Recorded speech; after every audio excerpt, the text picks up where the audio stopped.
so, you should be receiving this. Hi, everybody. Now it says we're live, so I'm not sure exactly when this is going to hit, but thank you so much for joining us. If you're joining us in the replay, this is awesome. We're going to be editing some of the videos that you see in here. We're also starting in 25 minutes, so you're going to want to cut and jump to the 25-minute point. So if you're joining us right now live, we are 25 minutes out from start time at 4 p.m. So really excited to get started today. Beforehand, I thought we would just have a little chat, get some prep, get some questions. So feel free to enjoy this as well if you are joining us later on in the recording. So the first thing, we got NFT Pod asking, I'd like to make video about this game, who to connect with. You can make videos about this game pretty easily, so I'm not sure if there's something specific you want to do. If there's something specific, I recommend posting in the Horizon Worlds community group.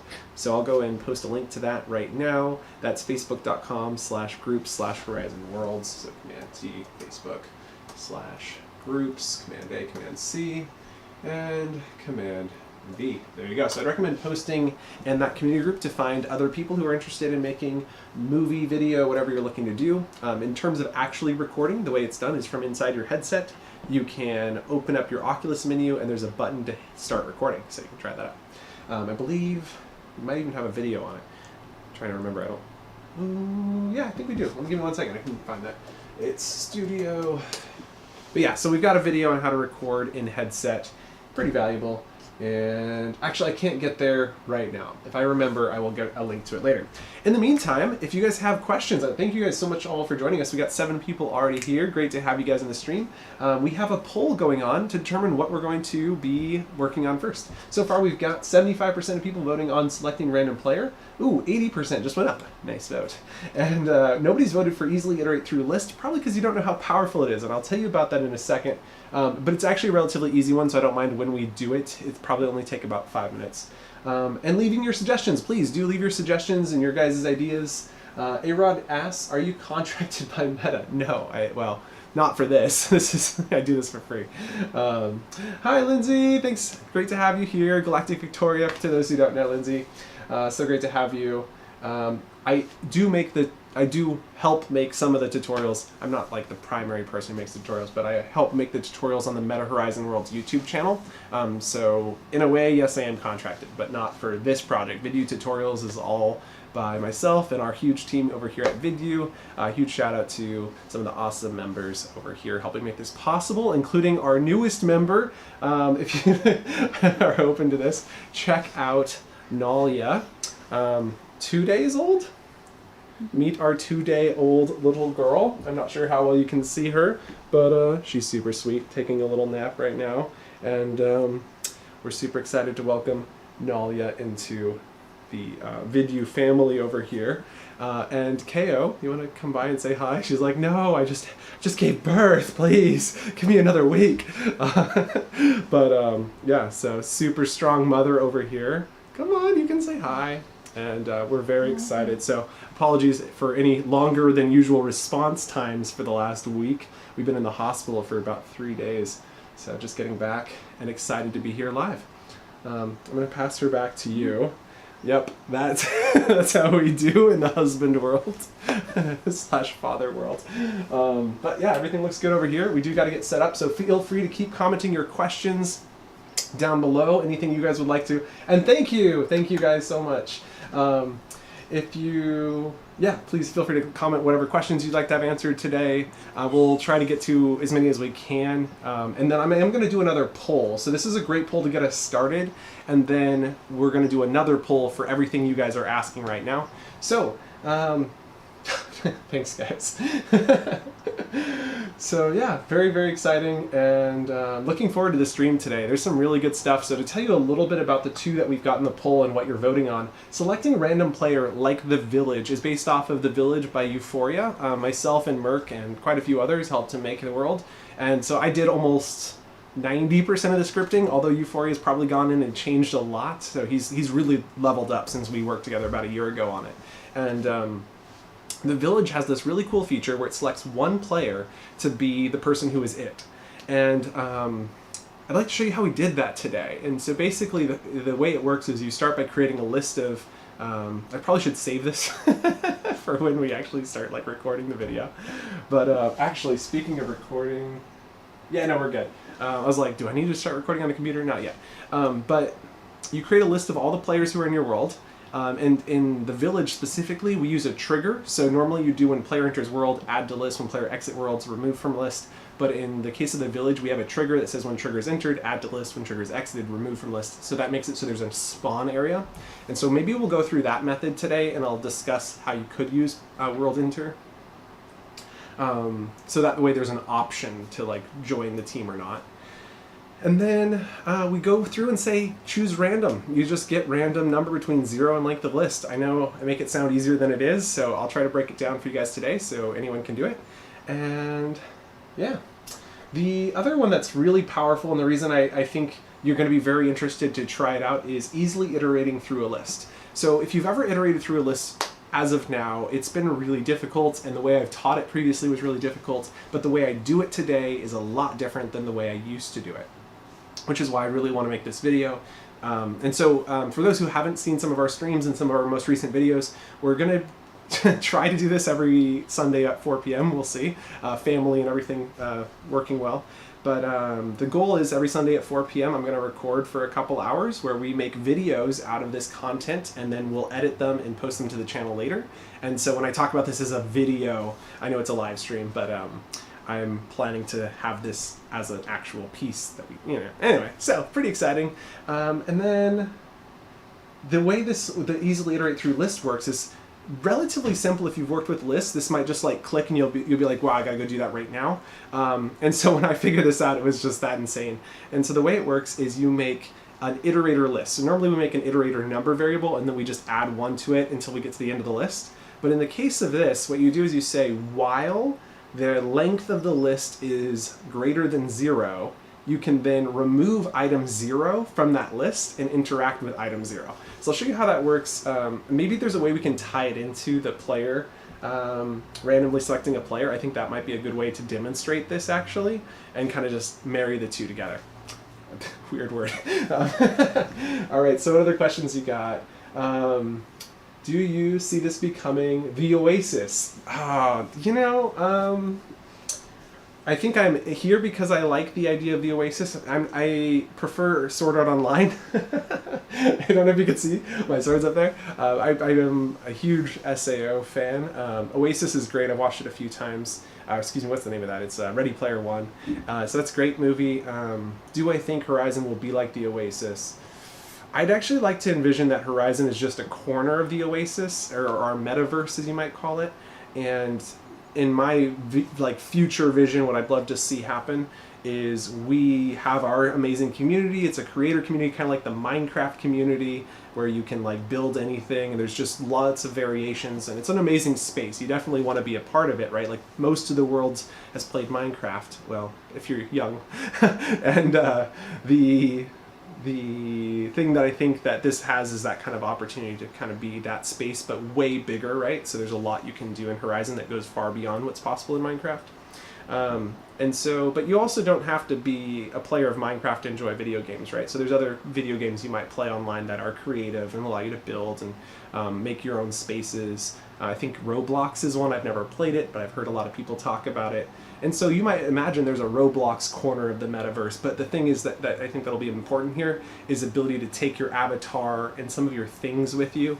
Hopefully those things, I'm a little scared of this part where you can like interact with things, so you got to be careful with that. As a scripter, I can imagine making really malicious things quite easily. Once you start being able to take things with you, that's where you get a little concerned. But taking an avatar, buying a hat in Horizon, and taking it to some other part of the metaverse, I think will be important. So anyway, do I think it becomes the Oasis? No, I think it becomes a corner of the Oasis that it's my home. I know a lot of us feel that this is home, so I really love it. But I'd also not like to see us try to kill off any of the other competitors. I'd like to see us all kind of work in harmony to bring this together like a new age internet. So yeah, that's what I think. Next question from Victoria. This is probably simple, but I am curious how to create a button. Every time this button is pushed, a counter goes up by 1. That is relatively simple. It'd be a good one though. I'm going to start creating a list of these, so bear with me. Feel free to keep commenting and voting in the poll. And I'm going to make a list so that we can have another poll in a little bit. So bear with me there while I get that ready. Trying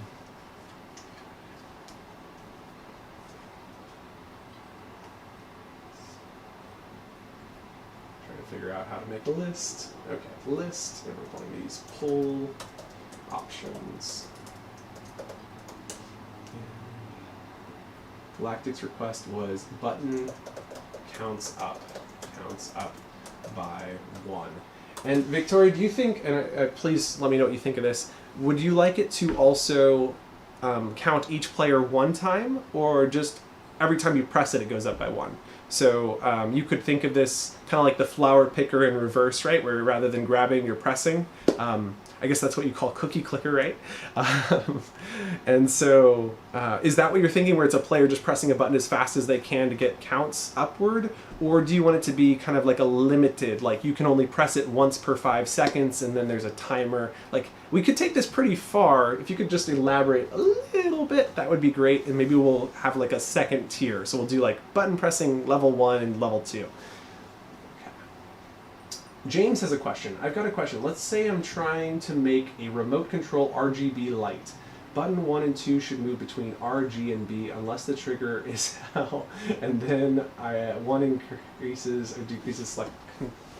Okay, let's say I'm trying to make a remote control RGB light. Okay, got it. So he wants to make an RGB light. 1 and 2 should move between R, G, and B, and the trigger is held, and 1 increase and decrease light. Okay. James, we're not going to cover this today. It's a really great question. It's just a lot more in depth than we have time to go into. This is kind of like maybe a one hour to 2 hour build. And I think we're looking for things more in the 10 to 20 minute stops. But basically what you want to do is, and I might not be fully understanding the question, but if you're looking to have an RGB light, so we're imagining an up light, so maybe you grab one of the dynamic lights and you want it to uplight RGB, you can then know that Horizon Worlds runs on RGB, so brilliant. The second thing that we can do then is make a value for R, G, and B. We know that values in Horizon for color range between 0 and 1. So you'd want to clamp this, which is under the Operators tab, and it allows you to set a min and max. And so you basically say the value must stay within 0 and 1, and when button 1 is pressed, increase value by 0.1. When button 2 is pressed, decrease value, or something like that. Or you could just always do it as an increase value and then it loops back to 0 using a modulus. Modulus allows you to loop. So you just type like the value plus 1 or 0.1 modulus 1 would cause it to loop back to 0 when it's done.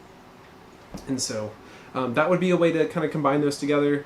Modulus would also remove the need to use the clamp, because modulus does what a clamp would do, sort of. Very different, but sort of. And then you do that for the red, green, and blue values. And so then I would do index trigger to swap between those. So in my mind, grab a controller here. So I would have it so when the index trigger is pressed, that cycles between R, G, and B. And then the A and B buttons would be an up button and a down button, where the top button is going up by 0.1 or 0.01. And so that is how I would make an RGB light. Hopefully that sets you on the right track. And thanks for the question. Okay, what else we got? Awesome. Yeah, you're totally welcome. Thanks, guys. Feel free to keep commenting, and if you have any good suggestions, we will be making a list to create another poll later, but we are going to be starting with selecting a random player from a list.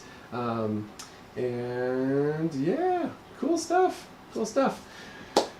So the next step is I have to set up the computer to connect to the headset, which if you've never done before, this is a tutorial in and of itself. So I've had it on the charger because for some reason my headset doesn't charge when it's wired in via the link cable. I just think it's my computer, not necessarily a headset problem. So I've got it fully charged, which gives me about 2 to 2.5 hours of live stream use. I can then grab my cable and plug it in. So this is wired directly into a USB something port, 3.1 or whatever it's required.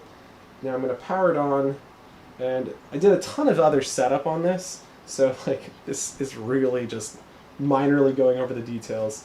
But more or less, once you go through the setup on the computer, I think you have to search Rift software. You download that to your desktop. It only runs on Windows, for what that's worth.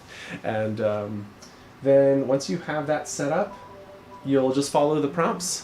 And this is powered on, so over here, I wonder if I can add a screen share. That seems pretty easy. I have one. Okay, so there we go. We're screen sharing, so you can still hear me, and you can see. Boom, and you can see me. Brilliant. Okay, so we're going to start by opening up Horizon. So if you've downloaded Horizon, in fact, there's probably an update since I was last here.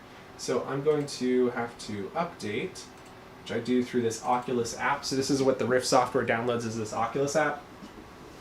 And while I'm at it, I'm actually going to go ahead and start recording my screen, so I don't forget to do that. Start recording. Okay.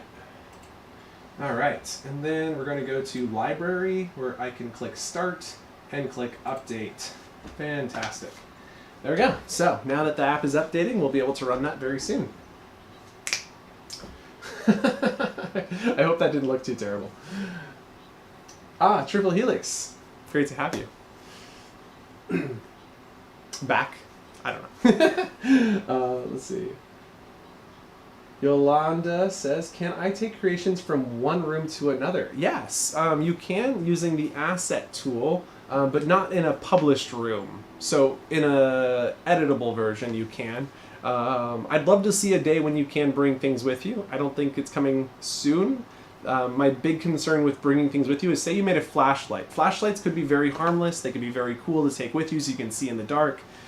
There's two concerns with the flashlight. So number one, it would be very easy for a scripter like myself to install some malicious code that allows me to spawn in some like hacker control panel. Like literally I could press some secret button and it only works for Lakes 05, and so I spawn in this thing and oh my gosh, now I control the world, right? Like, would be really easy for me to do something like that. So that's concern number one, is malicious intent. Concern number two that I have is the light itself. Like, you might think a flashlight isn't malicious because it's just turning a light off and on, it's shining on players, but the reality is frame rates will start to drop if everybody brings in their own dynamic lighting. And so there's definitely some concerns with bringing things between worlds. I do hope it's being worked on actively, I hope. And we'll see it sooner than later, but I imagine it's going to take some time to work through those.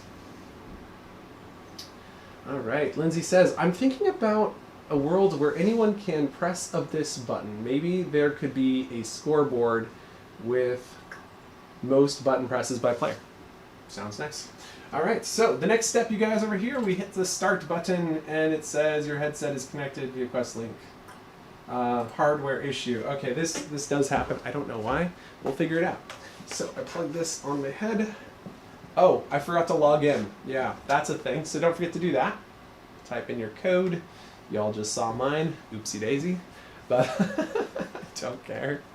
Unless you're like gonna come steal my headset, which I'd probably just buy you one. Don't steal my headset. Like, oh my gosh. Okay, allow access to data. Click allow. Confirm. Yeah, you know, oh, by the way, at the very top of the chat thread, there's a link to Vidyuu Nights. Two things on that. Number one, we're only 74 subscribers away from 1,000. So we'd love your support. If you haven't subscribed to Vidyuu Nights, please do. And the other thing is, tonight, after this live stream, Oculus is doing a live stream on Vidyuu Nights with Horizon Live. And you can visit them in person. There's 28 or 30 seats available in the world. So you can join them at the Horizon Live World to watch the live stream live, or you can watch it live from Vidyuu Nights. So looking forward to that. All right, so now for my headset, I hit enable and we are connected. So good news is I can click start on this and Horizon Worlds will load up. And that's more or less it. We've now connected to Horizon Worlds. I'm gonna go switch over to my main streaming setup. So that will just take a second, and then we're going to go ahead and get started. Thank you so much for subscribing. Yes! Appreciate you guys. You're awesome. Welcome, Gamer. Welcome, Retro Bert. Right. We are going Alt-Enter. Makes that full screen. This is loading in. Switch back over to here real quick. Can you hear me? Test, test, test. Looks like we are good. This looks good. And switch back into Horizon. Fantastic. Now, how do I hide the menu? Escape. Hide menu. Hide dev menu. Okay, cool. I don't know what I'm doing. How do I escape? Hide dev menu. There we go. It's weird. It's like my mouse is there. Oh, I think we're still clear. We're still in the clear. Okay. Good stuff. I've got my controllers. Whew, and breathe. Hi, everybody. This is so weird. I'm like still very uncomfortable with the apartment. I've been here so many times, but it's like, what's this? What's this? What's this? Oh, no, I'm terrible at that game. If you're good at it, good for you. And I cannot wait to customize this. I'm sure y'all feel the same, but like customizing this is going to be the best thing we can like ever get. I'm so excited to bring my own stuff in here and make this my own. Okay, so next up, eat a piece of buttered toast. And we're going to open up our menu and start in a new world. Create new empty world. Today's date is July 18th. No, 17th. It doesn't say anymore. What is today's date? July 17th. July 17th. Live. And create. Here we go. All right. Oh, thank you so much, Craigus. Great to have you back. And happy to help. So great. Oh, still homeless.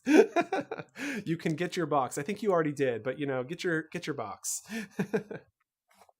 Oh, so for those of you who don't know what I mean when I say get your box, Tanzer VR is giving out boxes to the homeless. So if you contact Tanzer VR, he will help you get a box to live in if you don't have an apartment. If you have the apartment, you can't get a box. You're not eligible. So it's a free box program. You got to understand there's limited boxes. Okay, so here we are in the empty world, and we're going to start with the most votes. So I'm going to go ahead and end this poll, and we will create another poll later. So feel free to comment your suggestions, requests, questions, and we'll definitely be taking that into consideration.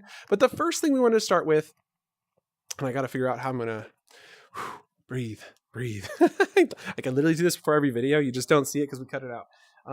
My menu. Oh my gosh, I'm so sorry. Why is that there?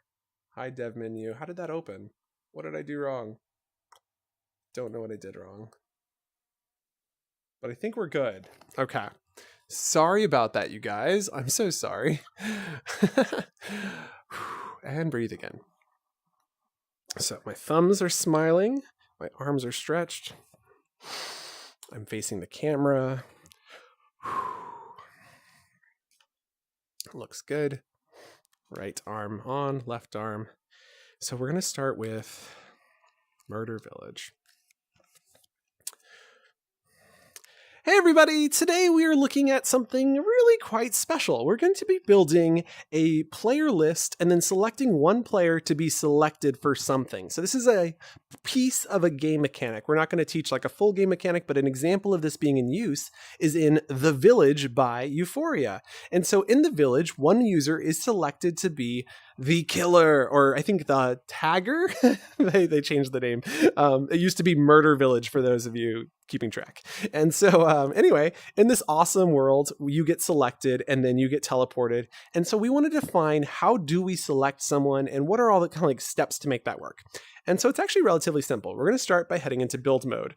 And I like to like define what I'm thinking about. How does this work? And so the first thing I want to do is just kind of define a space. And we'll fast forward this for everybody watching at home later. But for those of us here, this will just take a second. So we'll go slide this over here, delete, slide, and then I'm kind of imagining like this is the lobby space, right? And then this, so lobby, and then we have like gameplay spaces over here. And so you imagine this might be like the murder zone, and this is the not murder zone. And to really emphasize this, we will stretch this up nicely. Select, duplicate, slide, and slide. Okay. Now this isn't perfect, I know, but there we have it. So now what we're looking at here All right, so what we're looking at here is a space where people get queued up to join the game. And then we have one space where the murderer gets teleported to. And actually, let's not use the word murderer. Let's cut that and stick in the selected. What's a good word, you guys? I don't even know. The person who's it. Okay, so here's where we will have people get queued up, and then the person who is it will get teleported here, and everybody else will get teleported here. Now, in this space, you can have whatever you need to make it so that they actually function as it. That could be, a weapon like a water blaster. It could be any assortment of things, a wand, etc. Whatever it is that they need to be it can be placed here. And then everybody over here can have whatever they need to be doing, whatever they're going to do. So now that we've kind of defined what does the space look like, the next thing we need to think about is what do we need to make this happen from a scripting standpoint? And the answer is quite simple. We need a script, we need 2 spawn points, and we need a trigger. So the trigger is quite the easiest. And so actually, if you haven't seen this before, this comes out tagged sometimes. And if you click on it, it deselects it. So when it's selected, that's the one you'll spawn in at. And when it's unselected, that's not the one you'll spawn in at. And so from the properties panel, we also want to turn off spawn on start. So I'm going to quickly go ahead and turn off spawn on start and then duplicate a second copy of this and then place these in the respective rooms. So here we go. I'm not making this perfect, but you get the idea. So there we go. Now this trigger is going to go into this space here. And so we'll slide that to there, slide this to here. And as long as you're standing in this room, you can be selected to be it. And I apologize for the flicker there. So I'm going to quickly fix that. I usually fix this by just changing the scale slightly, like 2.4, 2.0, and there we go. There we go. Okay, so now we're going to slide this down. Whew. Sorry, 1 second while I grab a little drink of water.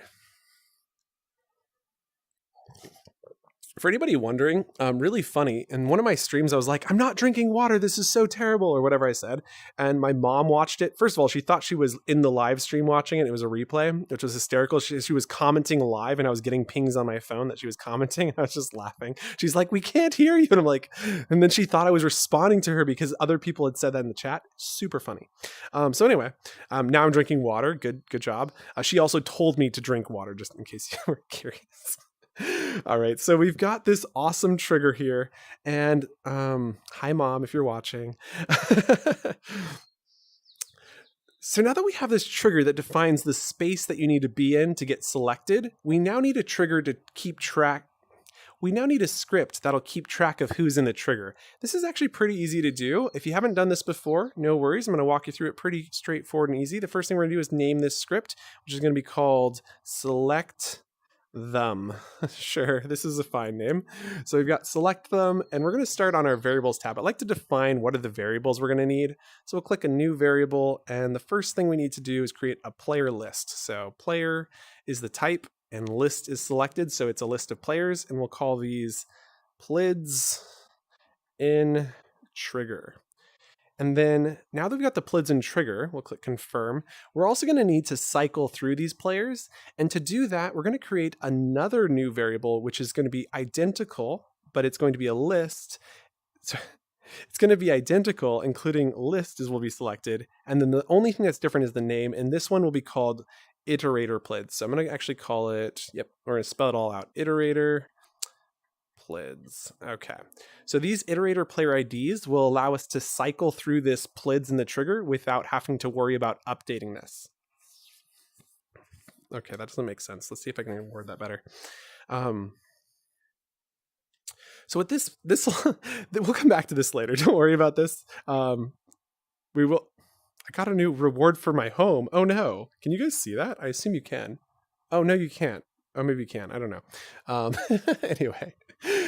So we've got this we now have 2 of these, and I'll explain how we're going to use that in just a little bit. Okay, so the next thing we need to do is create new object variables for each of the spawn points. So we're going to call this one itSpawn. And then we'll create another object variable called otherSpawn. So now we've defined the 2 locations, and we'll wire these up in a little bit. So itSpawn, otherSpawn, and do we need anything else? I think that is it. So now we're saying when world is started, we're going to ignore this for now. We're going to keep it, but ignore it. And then under our events, the events that we're interested in are on trigger enter by player. So we're going to drag this here. And we're also going to drag down trigger is exited by player. Can you see that? Oh, you totally can. That's okay. We'll do that one more time. Can I turn off notifications? Let's see. Notifications, they are off. Oh, I'm sorry, guys. That's okay. And there we go. So we're going to go ahead and drag over when trigger is entered by player as well as when trigger is exited by player. And now that we have these here, we can now add and remove these players from the list as they enter and exit the trigger. So to do that, we'll go over to our operators tab, and down near the bottom, you're going to find list variables where we have add to list. We'll just go ahead and drag add to list over. There's also remove item from list. We'll drag that one over as well. So now we've got when trigger is entered, add a value to a list. When trigger is exited, remove an item from that list. And now we'll go back to our variables tab. We have the plids and trigger list. So we'll go ahead and drag this over. Filling this out on the right side, I can thumbstick to the right to duplicate. And now that we have that in there, we can just drag down the player pill into each of these slots. And now we have a list that represents all the players who are currently active in the trigger. The problem is we need to define when these players select somebody. And let me, sorry, nose scratch. And stretch again. So the only thing that we're missing here is we need to select when does this get triggered. And so I think for our purposes here, we can either use when world is started and set a delay, or we can say when trigger is entered by X number of people. And I think the X number of people is the way to go. So we'll create a new number variable called number to trigger. Trying to think what is most valuable for you guys. Sorry, 1 second. So let me kind of explain some of the options here so you can kind of see where my head's at. So option 1 is we create a button, and when you press that button, it causes the players to get teleported. The problem I don't like with that is people will press the button before everybody gets there, which can be kind of not fun. You also don't want people just like, lagged out over here not joining, and so you're like waiting for them to join. We could do a count where it's like when you have 4 players in the trigger, cause them all to teleport in. I think the other thing we could do is use when world is started and send a delay events where it's like in 60 seconds, which actually sounds like the better method. Okay, you know what? I like that a lot because it has kind of like this get ready countdown sort of pace. So we're going to create a new variable, which will be a number called countdown. So we'll go countdown. And then we're going to start this with a value of 60. And so this will represent how long does it take. And to do this multiple times, you'll either want to reset the world under your actions tab. There is a reset world state somewhere. There it is. You can reset the world state. Or you'll have to set it to count down 60 again and resend the when world is started event. And so we'll go to our when world is started. And then at the top of our events tab, we can grab send event to object. And so we'll go drop that in here. And the event we're going to send is called countdown. So we'll go fill that out ourselves. Countdown. Confirm. And, Yep, send countdown to self.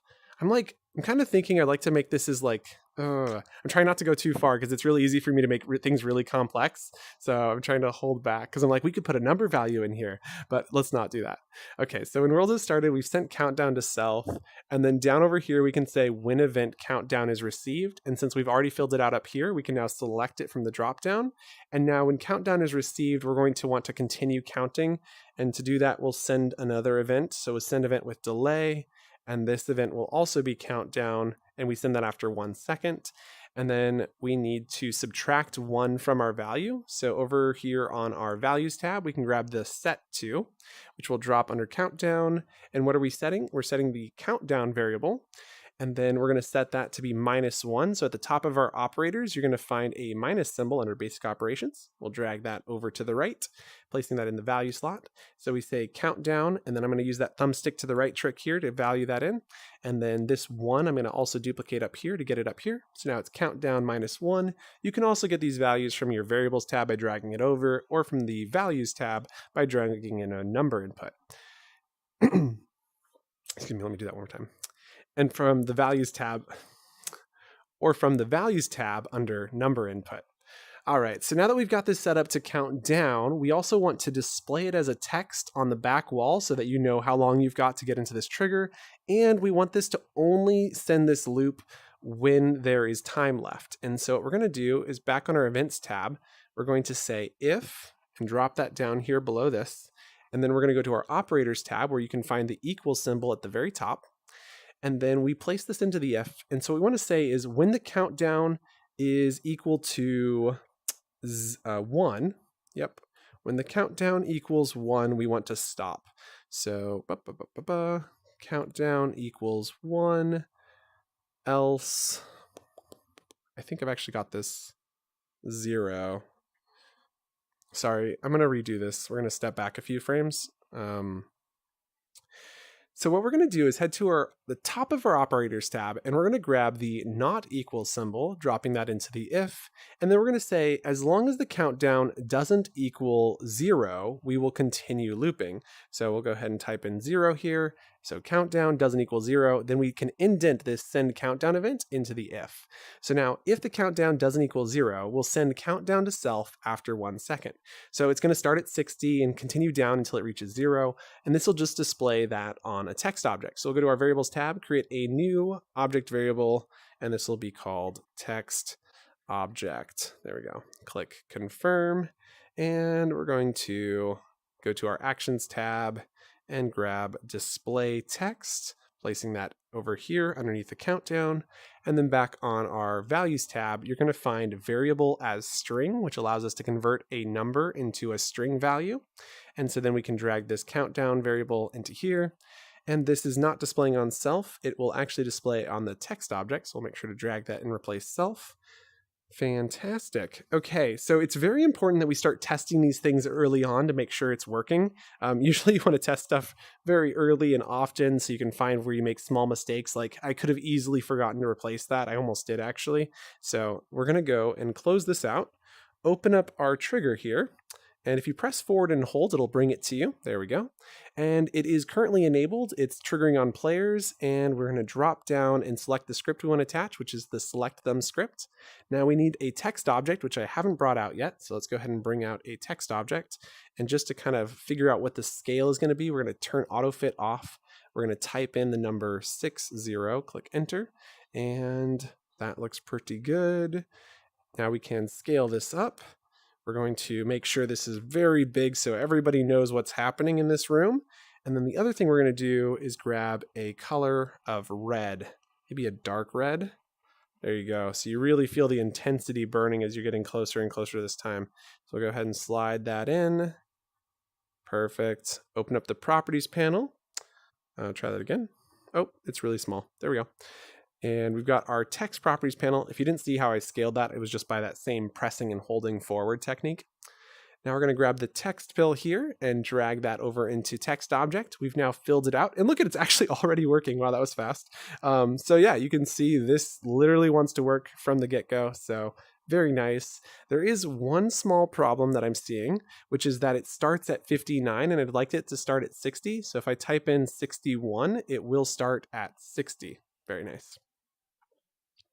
And the reason that is because it starts by subtracting 1 here at the very beginning before displaying, so we don't get that value. So I'm actually going to fill that out here as well. Type in 61.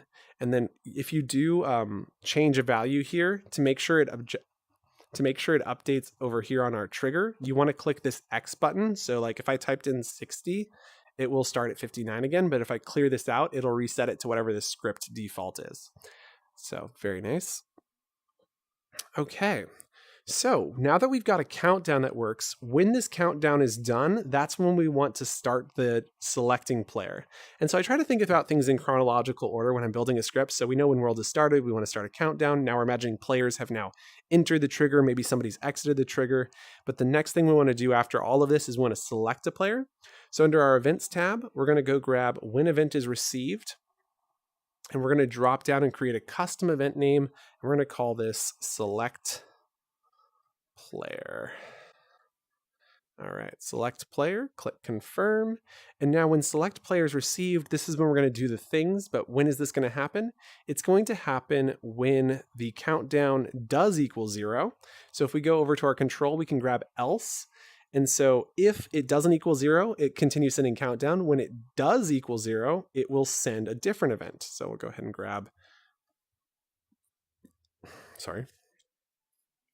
So we're going to go ahead and grab this and duplicate it to the right. So thumbsticking to the right, we can then drop down and select player. And then the reason I want this to send after 1 second is as you're imagining this, it'll give it kind of time to do a beep, kind of like the game timer has started. And this is kind of something else to think about when you're building your mechanics, is what makes it, quote, juicy, if I'm quoting Miles here. And I think it is really important to add juice to your game or your experience, because that's what makes it so much more fun when you hear that gong go off or whatever it is. And so we're going to do that right now. We're going to add another object variable, and we're going to call this sound effects, and we'll call this tick. So this is the tick, tick, tick sound. Click confirm. And then we also want a gong sound. So we're going to go object gong. There we go. And we'll actually add that sound effects to the front of it so we know it's a sound effects. Perfect. Confirm. And then we're going to our actions tab where you're going to find play sound. We'll then bring that play sound over into here as well into our else. And now that we have play sound in these spots, we can go back over here, dragging the tick into this spot and grabbing the gong sound into this spot. So when it hits 0, we get a nice gong, and then the players get teleported. So they get a chance to also see that it says 0. So I think that's also important here.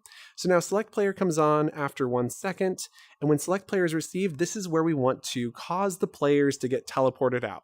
So there's a couple ways to do this. The way we're going to do it is using a while loop. I think while loops are definitely the way to go. You might need to, depending on the length of your list, do some other tricky things, but we're not going to get into that today. That's definitely a little bit more of an advanced topic. And so the first thing we need to do is going to our values tab at the very top, we can set to. So I remember I told you I would explain this. So under variables, we have iterator player IDs. And so the reason we call this iterator player IDs is because it's the list of player IDs that we want to iterate through, or in this case, just choose people from and remove them. So this one doesn't get affected, but this one does. So we need to drag this over to the left side. So drag that into here. And then the player IDs and trigger, we're going to drag into the right side. And as I think about this, I kind of want to select this at the moment the gong goes off. So I'm actually going to drag this up here right before we send the select player event. And so we've now set the iterator player IDs to the player IDs that are in the trigger. We now know all of the players who are standing inside this green trigger. So now when selecting the player is received, we now need to select who it is. And to do that, we're going to, and I really encourage you to do this, create a new variable, and this will be called who is it. And this will let us save that value for later in case there's anything else we need to do with that player. So who is it?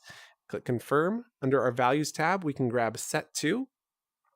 And now it says when select player is received, we will set who is it. So we grab who is it, place it here, and who is it going to be?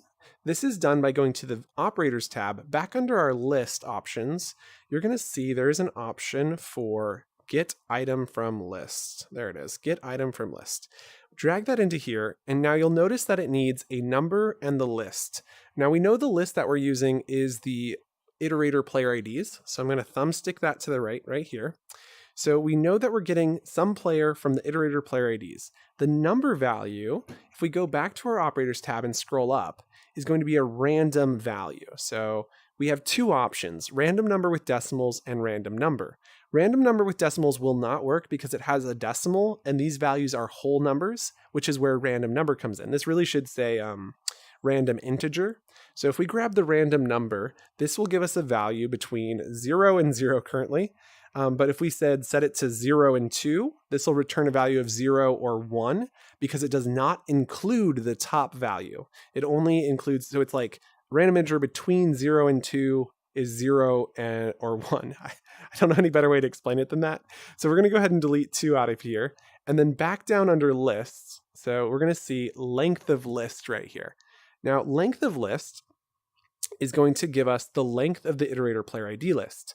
And I want to quickly walk through this one more time just so you can fully grasp this. The iterator player IDs, say there's 4 people in this list. That's 0, 1, 2, and 3. But if it counts it, it'll say 4. So we don't need to adjust this value because it just happens to work so perfectly with this random number code. But like 0, 1, 2, and 3 are the positions that these players are in when there is 4 players. Just really worth hammering that home. Okay, so now we've selected who is it. We have solved the part that you guys wanted to see. Now we get to do all the fun stuff with it that we've already talked about. I'm going to take 2 seconds to look at the chat, and then we're going to come back and continue with this. All right. Let's see. We got, thank you, Lindsay. Appreciate you. Hey, Mikey, great to have you here. Retro, the assassin. Oh, that's a good one. The gentle poker. The gentle poker. Oh, Yolanda, that's so good. The chosen one. Oh, you guys are doing great. I love these suggestions. Oh my gosh. Mom was momming. Hey, what's up, man? Great to have you, Jackal Dude. This guy's awesome. I don't know if he's been making tutorials lately, but he does tutorials on YouTube as well for Horizon Worlds. So shout out to Jackal Dude Gaming. Thanks for joining us. I've actually been trying to live stream some Horizon Worlds, but I'm having issues with logging in on PC. Any idea why I can log in on Quest but not PC? I don't know. I'd love to troubleshoot that with you sometime. So DM me. I'm not on Twitter anymore, so I apologize if you're trying to reach me there. Best to shoot me on Messenger at alex.d.chandler. And yeah. All right, let's see what else we got. Please make into an asset in your world. I like that idea too. I was thinking this would make a great asset. We should totally make this an asset. Thank you for the request. All right, let's keep going. Great to have you, Byron. I'm sorry, Byron. All right, so we're back. Fantastic. Great to have you guys all here. So much fun.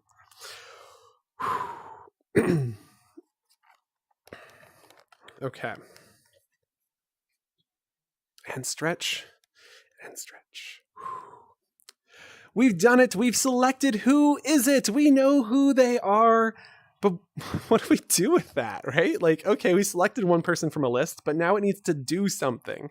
And so this is where the fun stuff comes in. So the first thing we need to do is remove that person from the list. So now that we've selected them, we're going to remove item from list. So that's this one here.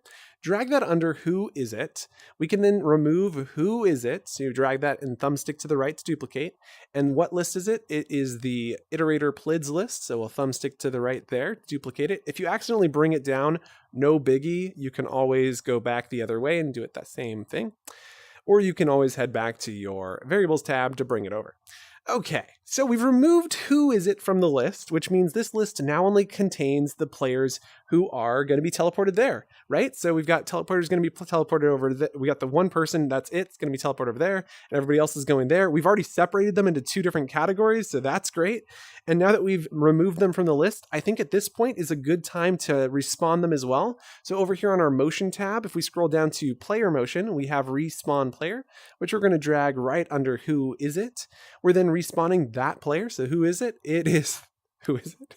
It's like who's on first. And we're not responding them to self. So I'm going to go ahead and delete that to leave it empty. You'll see we need a spawn point object variable, which we have under our variables tab. And that is the it spawn. So we'll go ahead and drag that over and drop it there.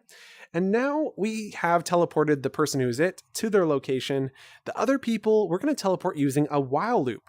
Now, traditionally, while loops are very difficult, but I find that this method is actually one of the easiest ways to use a while loop, far superior to any other method I've used. And so what we're going to do is, what is the condition? This defines what, you'll see. So while we have a certain thing being true. And so what we're going to do is go over to the top of our logic tab, and we want to find out while something is greater. So I'm grabbing the greater than symbol, and what we're checking is the length of the iterator plids list. So over here, we actually happen to have this. So I'm going to just grab length of and thumbstick that to the right into our A slot. So while the length of the iterator player IDs is greater than, you guessed it, 0. So as long as there's players in this list, we need to keep going through it. Now, the question is, which player do we select from this list at first? Okay, so if you haven't used a while loop before, what it's going to do is it's going to do the thing until this is no longer true. And so if that doesn't make sense, like finish watching this little section here, it's only gonna be another couple minutes, and then go back and rewatch it, might make a little more sense. So while the length of the iterator player ID list is greater than 0, we need to first and foremost respawn that player. So I could go to the motion tab and grab it again, but I think the easiest method is actually just to grab respawn, who is it, from here, and thumbstick to the right. Notice I am indenting it. The white bar is indented. I can then thumbstick to the right to duplicate it. Now we're not gonna select who is it. So I'm gonna go ahead and delete that out of here. And we're not selecting the it spawn. This is just a really quick way to grab a code block from above and bring it here. Now what we're going to do is select a specific player from the list. If we go down to the list section, you can see there is get item from list, which we've used a little bit earlier. And you'll remember, and we'll drop that into player, you'll remember that get item from list allows us to select a number. And you'll also remember that list has positions starting at 0. And when you remove somebody, it shifts the list down. It doesn't just like keep the list at the same length. The length is shorter, so the item has been removed. So if you had 0, 1, 2, and 3 as the example before, we select 3, or let's say 2, 0, 1, and then 3. It's no longer 2's no longer there. There's only 3 people left. 3's been shifted into the 2 slot. So now it's only 0, 1, and 2, where 2 was previously 3. Okay, so hopefully that makes some sense. But what that means is we can always select item 0 because they're always going to get shifted down into the 0 position. So we grab 0 from here, get item 0 from the iterator player ID list, and we're going to spawn them to the other spawn. So under variables tab, grab other spawn, dropping it in here. So we're going to respawn that player to other spawn. Fantastic. Okay. Now that we've respawned them, we need to remove them. Now this previous remove item required us to put in the exact player, and then we'd have to specify the player. Way too much work. Way easier method, just go to the operators tab where you can find remove item at index from list. And if we drop that under respawn, we can now supply a number value. How easy is that? Just duplicate those 2 in, and now we're just removing item 0. And here's the crazy part. That's it. You're done. I mean, you've done it.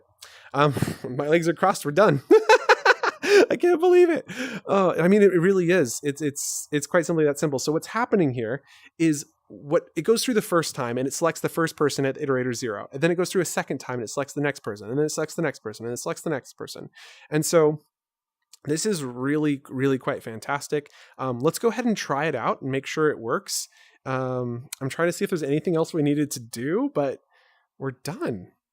I have a couple things that I'd like to show you that take this a step further, but really, if you're following along with this in Horizon, in the future or now, really great work. Seriously, this is a big one. I know it's only 9% script capacity, but this really is a big one, and it's got so much powerful stuff in it. So great job. Seriously, pat yourself on the back.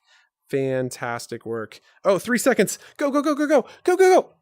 Did I make it? Did I make it? I didn't make it. I didn't make it. I wasn't fast enough. Okay, let's go.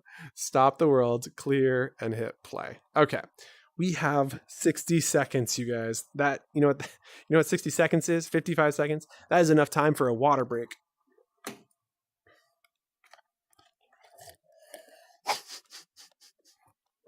It slipped down the slide of my mouth.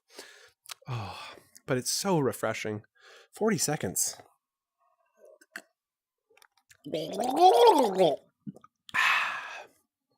what a real gulp sounds like. I'm sorry for your ears, but it was delicious. Delicious water. All right, with 25 seconds left, I'm going to take a peek at the comments. Sounds good. Thank you. Thank you. Thanks, Byron. That's a great way to make that more simple. Nice. Thank you. I am appreciative that you noticed. 5, 4, 3, 2, 1, and 0. I should get teleported. Oh, I did something wrong. This happens, but I'm surprised. What did I do wrong? Okay. Okay. Okay. Oh, I know what I did wrong. Okay, if you caught this, great job. But if we open the trigger, you'll remember I didn't fill it out all the way. We still have a lot of things left to put in. The ticking sound, the gong sound, the 2 spawn points. Oh, that's embarrassing. All right, so we're going to open up the properties panel for spawn point for the other spawn, and then we'll drag that into other spawn. Fantastic. And we got to go do that a few more times. So I'll go over here, drag this over, and drag spawn point into it spawn. There we go. And then we need the tick sound. So we'll go to our build sounds. And if you just search tick, they have a pretty good one, I remember. That's definitely not what I wanted.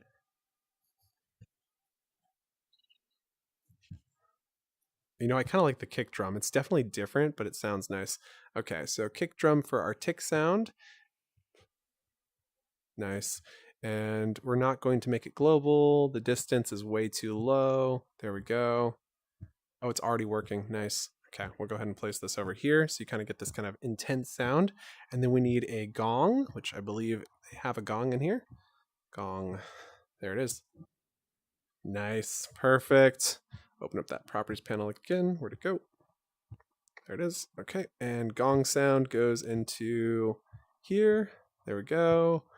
And we'll go and make the distance on this one around the same and place that right here. Okay, now for the purposes of this, I am going to speed this up because we waited so long last time. We're going to speed this up to 11. And now, here we go. 7, 6, 5, 4, 3, 2, 1. Hey, and it worked. Since I'm the only one here, it spawned me here. And then it would have spawned the other person there. Man, that was so great. The sound effects really helped that. Like, they really did. So that was awesome. And maybe at this point, you're starting to realize some of the things that we're going to be fixing in here. So I'm going to go ahead and stop the world for a moment and just take a quick peek. What you guys got to say? I felt that not teleporting deep within my soul. Isn't that real though? Like, for sure. Every single time. I do it all the time too. Like, every single time I forget to wire things up. And it's just like when I talk to people who are just starting out, I'm like, seriously, do not beat yourself up. I'm here for, like, been in here for nearly 2 years and I'm making the exact same mistakes you're making all the time. Like, literally all the time. Okay, so we've got all these things wired up. The countdown time we're going to set back to 61, and I want to talk to you about some ways we can make this better. So 61, fantastic. What's happening here that's a problem? Well, what's happening that's a problem is that the countdown is going to work even if there's no players in the list. And so we only want to send the select player event if there are no player, like if there are players in the list. And so what we're going to do is say if the, and we're going to go to the top of this. And remember that greater than symbol we're using earlier. So we're going to say if the length of, so we'll go back down to list where we can grab length of list, put that in the A slot. So if the length of the players in trigger is greater than 1, meaning there are 2 people online. Sorry, nose scratch. Oh, sometimes I just feel like this is so itchy. And I have the thing that's supposed to make it not itchy.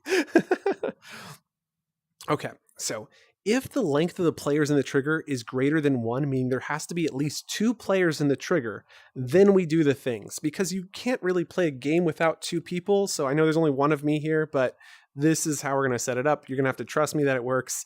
But what we're going to do is say, set the iterator player list, player ID list, select player, and then send that. And that's pretty much it, right? Like the gong goes off, all of this happens. In fact, I'm going to put the gong sound in here so it doesn't play. And then the other thing that we're going to fix here is we're going to come down and say else. Like if there are not enough players, we're going to send countdown to self again after 1 second and just keep looping. The big difference is instead of setting countdown to -1, we need to set it back to 60. So I've grabbed that set to from the top there where we originally set the countdown, and we're going to set countdown to, and we're going to call this new number variable countdown start value. and then click confirm. We're also going to set this to 61, and then we're going to drag this into here. So now we've set countdown to countdown start value, and then up here at world start, we're also going to set this. So we're going to set countdown to countdown start value, and now we have created a way that it will loop back to the beginning if there are no players. So like if there's just not enough people, it's just going to start over. Like pretty straightforward. And there you got it. Pretty nice. Okay, I think that's all the things I wanted to do. Anything like you guys have questions about here? Any like requests about this that you want to kind of see done? If so, please let me know. Otherwise, we're going to make this into an asset, bundle it up, and get it added to the Essentials bundle because this is pretty sweet. Pretty sweet indeed. Woo! Yes, thank you guys. Thank you guys. Appreciate that. Okay, so I'm going to go through for a quick moment and look at all the suggestions you've made. We're going to then go and do the suggestions. And so far, I think only Galactic Victoria has requested the button press. So if you guys have your own requests, be sure to leave them in the comments so that we can consider them. All right. Actually, there was one other one, and I guess since we have time, maybe we'll consider it. It was the one by... I'm really curious, did I actually start on time? I got really distracted. I don't really remember. Oh gosh. In fact, Alt will go back to OBS. We're going to switch to me. Hey everybody, it's... Oh, that didn't work. Delete. And is there a delete button? And remove. There we go. Yes. I know what I'm doing, I swear. Ah! There we go. Back to me. It's so funny. Yeah, so we're going to be looking at your guys' suggestions. There was a suggestion earlier for an RGB light remote control. And that one, we didn't really have time for it, but at this point we kind of do because, you know, no one's made any other suggestions. So if you're still hanging out with us, let's look at that. So let's go. Have you had trouble organizing assets? If I'm being honest, I haven't even touched it because I heard it was buggy and I just didn't want to deal with bugs in assets. That's like two things that don't mix, you know, assets are where I store my valuables. So I've just been leaving them in my personal asset library, but I do intend to make a world very soon that's going to be using the asset library function so that I don't have all of that world's assets in my own personal library. I actually did use it the other day, actually, now that I think about it. There was, we made a new world called the Vidyuu anime exhibit, and we added all of those creators' anime characters to a folder in the Vidyuu account. So I did use it once. I didn't have any issues with it as I was adding them directly to that folder. I think the problems arise when you're moving items between folders. So I guess my advice at this point, even though I don't have experience, so I'm maybe not the right person to give advice. So if you do have advice, please put it in the comments so we can share that. But from my experience, it's best to create an asset and save it into the correct folder and like create the folder first. Don't create the folder after creating the asset. Currently my understanding, and I assume that it's going to get fixed. Like it's a very hot priority. I kind of met the guy who's working on the project and he's very passionate. Really enjoy meeting people who work at Horizon, at Meta, that just have such passion for Horizon Worlds. So this guy's one of them, and love the tools he's working on. Like the asset library is so cool. Okay, set up random player to be chosen as an importer in an Among Us style game. As an importer in an Among Us style game. It's a great way to set up a random player to be chosen as an... Oh, you're starting to say imposter. But it's... I was like, what are you saying? Imposter makes so much more sense. Hey, Pips. I am so sorry, my bladder's full, so no sitting on my lap today. Yeah, imposter. Yeah, totally. And I think this could allow you to create as many imposters as you want with a little bit of extra tweaking on this. Absolutely, you could totally make that. Is there a way to make an object that is attached to player go back to its desired location when they leave the world? I know how to do it if they let go. Actually, yeah, you can. So you say when player exits world, if I'll write this down, but the answer is when player exits world, if the Pippi, I said no. Okay, baby girl, down. You say when player exits world, if the player exiting the world equals owner of self, meaning the person who's currently wearing So when a player grabs an object, they become the owner of that object. So if that player who's leaving the world owns that object, so owner of self is found on the actions tab. So you just say if player equals owner of self, then detach, and then send a return to position like 1 second later if you need to. I don't know if it has to be 1 second, it could be instant, but I would try both. Try instant and then try delay if the instant isn't working. So let me know if that answers your question. If it doesn't, we could go and try and make it.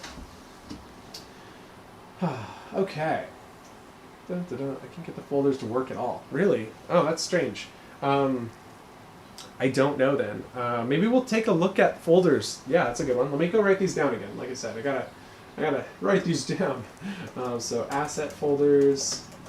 We wanted to look at detach and return on world, player exit world. We also wanted to look at trying to find all your questions in here. If you guys haven't, if a question that I haven't said out loud, definitely post it if I missed it in the comments. I think I've got all of your questions. How do you get worlds to make recommend? How do you get your worlds you make on recommended for other people? How do you get your worlds you make on recommend for other people? I don't know, actually. It's a really good question. I think their algorithm is changing on a really regular basis. So I would imagine that if you're friends with somebody that happens to make worlds, or like friends of friends maybe, I'm sure there's some special algorithm behind there that's creating that recommendation, but I don't know what it is. Okay, I feel like there was one question I made. There was one question in here that somebody asked. And so I wanted to add, for the button counts up by 1, add the note about the leaderboard. I think that was a cool touch point. Leaderboard integration I think would be great. And even maybe achievements ? Achievements ? That would be really funny. So asset folders, detach and return an exit player. Cool, we got some really good stuff here. Feel free to keep commenting. I think I am going to run to the restroom as my bladder is very full, and cat jumping on did not help. And then I'll be right back, but feel free to spend this time commenting your guys' questions, suggestions, and then we'll create a poll as soon as I get back, and then we'll hop back in and keep going. Fantastic. And as a quick note for anybody who's just joined us, at the very top of this chat, I posted a link to Vidyuu Nights. It's a channel we've been doing for over a year, but we're almost at 1,000 subscribers, so we're about 50 away, and would really love your support to help us get to 1,000. If you wouldn't mind going and clicking that and subscribing. After this live stream, Oculus is going live in Horizon Live. They've got 30 spots in VR, so if you want to join them at Horizon Live, or you can watch on the Vidyuu Nights channel. So look forward to that live stream. And as a quick PSA, I am intending to go live every Sunday at 4 p.m. Pacific time, 7 p.m. Eastern. So feel free to join us at this time regularly on Sundays and pencil it into your calendar. I'll try to get them scheduled so you can see them. There is one Sunday in September I'm not available. So as of now, there's no intention to not continue doing them. And yeah.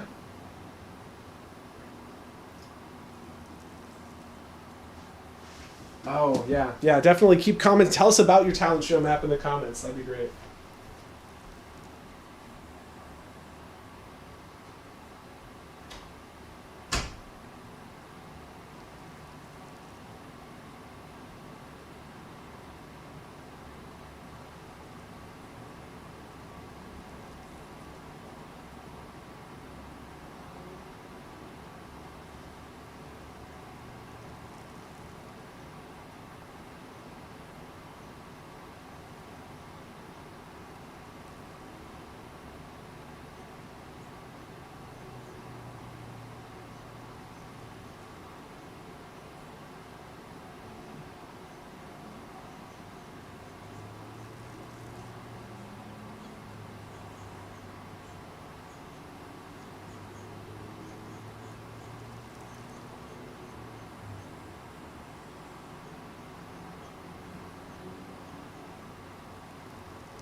I am so glad. I just remembered what we were wanting to do. It's the RGB light switch thing. I think that sounds like a really good one. I wanted to add it to the list. So RGB remote controlled light. Fantastic. Okay, what else we got in here? I made this cool talent show map. Yeah, definitely. Please continue. I'll be here every week. Thanks, Byron. Great to have you. And I've definitely seen you in a lot of streams before, so thank you. I'm assuming you have the bell turned on so you know when we're going live, or maybe just avid YouTuber like myself. Very much, I love YouTube. So great to have you here so often. And Say Cheese, yes, thank you. Great to have you as well. And everybody else who's here and just joining, thank you guys. We're very excited. We just finished a really cool tutorial. We're going to be making another video about it, so don't feel like you need to go back and rewatch it, but this will be available on the channel afterwards, so you can go back and rewatch it. But then we're also going to cut it into a nicer, more professional cut when we add the special effects and sound effects, and it goes flare! So, love our editing team. They are really fun. Although I know they can be childish, so if you think we're childish, I am sorry. I kind of enjoy it, so please just live with it. I'm sorry, but it is what it is. So yeah, it would be cool if there was an algorithm explanation for Horizon Worlds on how to get the map on the High Recognition map. Oh my gosh, wouldn't that be nice? Even for YouTube, I feel that's so true. But it's also like, if that was the case, then maybe people would fall into the same problems we're having here on YouTube, which is that people are making the same content, which is like, you know what I mean? So I think it is beneficial for us to not know the algorithm.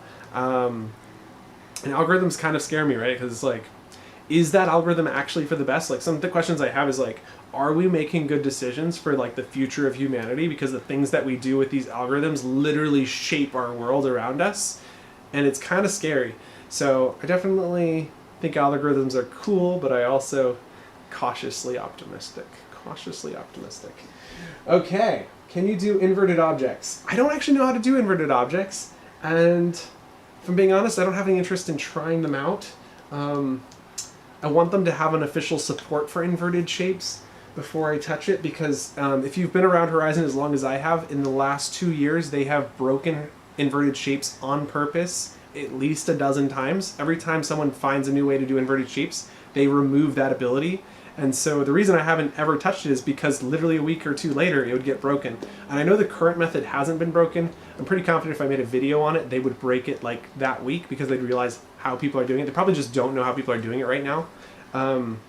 But they're actively removing that functionality because it's something that is apparently really bad in your world. If you have it in your world, it can cause problems. So probably best not to do it. I've seen some really cool implementations, even by Janimator, who's pretty famous in the world's universe, but I just don't encourage it. So let's see. Is Top 100 is based on activity? I had run a bunch of tests with 10 plus people and showed up as number 30. Oh, interesting.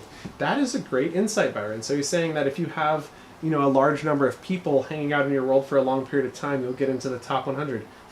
That is quite interesting. I'm going to have to try that out. That's so cool. Okay, so I'm going to make this poll. Y'all are going to vote. I'm going to explain some of the options to you. So the question is, what would you like to see next? Question mark. The first option is button counts up plus leaderboard. And Galactic, if you don't vote for your own thing, I won't be upset at you. The next one we're going to look at is asset folders. Asset folders. The next option we're going to look at is detach, and return on player exit. So this is the attachable detach, and return on player exit. I keep spelling detach wrong, or maybe it's just not a real word. Oh no, I just spelled it wrong. Okay. And then the last one is the RGB remote controlled light. RGB remote controlled light. Okay, and ask. Oh, what did I do wrong? Must contain between 1 and 35 characters. Attachable, detach, object, and return on player exit. Okay, ask your community. There we go. You guys start voting on that. Within a minute or two, I'm going to decide what we're doing, and we're just going to go do it because some of these are only a few minutes long. But really excited to see what you guys are interested in so that we can shape this day in that form. I really enjoy seeing your guys' questions and being able to answer them. So thank you guys for your feedback, support, and everything. The algorithm's always changing, so it makes it hard to make proper choices for content sometimes. Yeah, it is. It is. Legs. Legs is legs. Oh, sorry. If you're not into feet, sorry. Yeah, I'd tell you about that, but that might be too embarrassing. Attached legs. Oh, you want... I see. You want attached... For some reason, I thought you wanted to see my legs, not that you wanted us to make legs. Oh, man. Please don't choose legs. Please don't choose legs. Legs are ugly. But I will put in... But okay, wait. So first of all, the thing that you need to know about legs is to do it properly, you have an invisible grabbable object on the top of the leg, so when then you put that into your chest, it'll then attach. Because it really is just a chest attachable, so it's nothing crazy really. It's just a chest attachable that is centered with your legs coming out your bottom. So, how do you do it? It's okay, don't sweat too much, Victoria. All right, we've got a couple questions coming in. Detach object and return on player exit is currently, competing with RGB remote controlled light. You guys, somebody attached legs that move. Okay, Byron, I will write this down. It'll be on the list of things, but it'll be in the next poll. I don't want to do it yet, but attached legs. That move. Okay, that move is the key part. That's so funny. You guys are so funny. Asset spawning with attached script or controller spawned assets as if they were a regular object. Ooh, that's a good one. That's a good one. I'll put that on the list of things to look at. Asset spawning with script. So the trick with asset spawning with script, just in case we don't get to it, is that the script has to be grouped inside of the asset and the name must be unique. It's hard to explain that any better, but it's really important for the script to have a unique name so that it doesn't overlap with another script when it's imported. Otherwise, it adds a number, and if the name gets too long in the script, it'll break. But the key here is making it a singular object with the script itself stored inside of the object. In the future, it won't necessarily need to be that way. That's what I've been hearing, but for now, the only way to interact with a scripted object is to make sure the script is grouped inside of the grouping of the object. But we'll go over it, hopefully. I would love to talk about that some more. My Ninja Turtle wearable. Okay. And we keep getting inverted objects, so I'm sorry, we're just not going to. Like I said just a little bit ago, they have been broken again and again and again. Horizon Worlds does not like inverted objects. I hope they implement a way for us to have them. Maybe we can only have a few of them. But my understanding is they break Horizon Worlds in a way that is not safe. So they keep removing it intentionally. So if I was to show you right now how to make inverted shapes, I actually don't know, first of all. I haven't done any research into it because it keeps getting broken. And the method that I did know about was over a year ago, and it's been broken for a year. So, yeah, number one, I don't know. Apologies. Number two, I don't recommend it because they're trying to make sure it doesn't exist and removing it as quickly as possible. And number three, apparently it breaks your world. So that's what I've got to say on inverted objects. All right, so with that, we need one more vote. You guys, somebody who hasn't voted, please. We got 14 of you here. Click on that poll. We need one person to vote to determine what we're doing. We're either going to be making, and I'll actually read through these while you vote. Number one, button counts up with a leaderboard. If you press on the button, it will count up one at a time every time you press the button, and it'll have a leaderboard to show you who has pressed the button the most. So you just come into the world and smack a button, you know, kind of like cookie clicker, but definitely more painful to your wrist. And so that's a cool one. The other one is asset folders. We can talk about all of the different ways that you can use asset folders to organize assets. We'll see if we can break it a little bit. We'll have some fun with that. And then the other two that are currently competing for what we're going to do now is detaching an object and returning to its original position on player exit. So previously we did a video on returning an object to its original position, and we'd expand upon that today with a detaching, where when the player leaves the world, we make sure the attachable object is removed from them and goes back to its original position. So if you like that idea, go ahead and vote for that. if you would prefer for us to talk about RGB remote controlled lights, which is where you have a light controller to control the lights, and you can increase the red, green, or blue value so that the light can be dynamically shifted. If you're interested in that, definitely go vote on RGB remote controlled light. And yeah. Question on the subject of spawning assets. If you keep spawning an asset with a script and you delete the asset, does the script still stay? And if it does, do they take capacity? Oh, good question. So if you spawn an asset with a script and delete the asset, so what I was just previously saying is that to do scripted assets correctly, you need to make sure that the script is inside of the grouped object. So when you despawn it, yes, the script is removed from the world. So theoretically, that should answer your question. Because no, it wouldn't take up capacity. The problem is if you spawn in an asset that is multiple objects. So you spawn in a cup, you spawn in a script, you spawn in a sound effect, and they're 3 separate entities. You cannot remove any of those from the world. There's no despawn for multiple objects, at least at this point. And so you wouldn't be able to interact with those 3 things. You wouldn't get an object ID value. And so the important thing to do is make sure the sound effect is grouped in, make sure the script is grouped in, so when you have that cup come out, it would be a singular object. Hopefully that helps. Oh, we got a new vote! Great. Oh, this is great. Okay, thank you guys so much. Now we can get started. I appreciate you guys. FBI, open up. That's so funny. All right, here we go. So I'm heading back in. It wants my passcode. It looks like we might have been disconnected. I know you can't see what I'm doing other than my crazy face right here. So give me one moment and I'll get it all set back up. Here we go. Ah, there's the countdown. Looks like we're good on the computer side.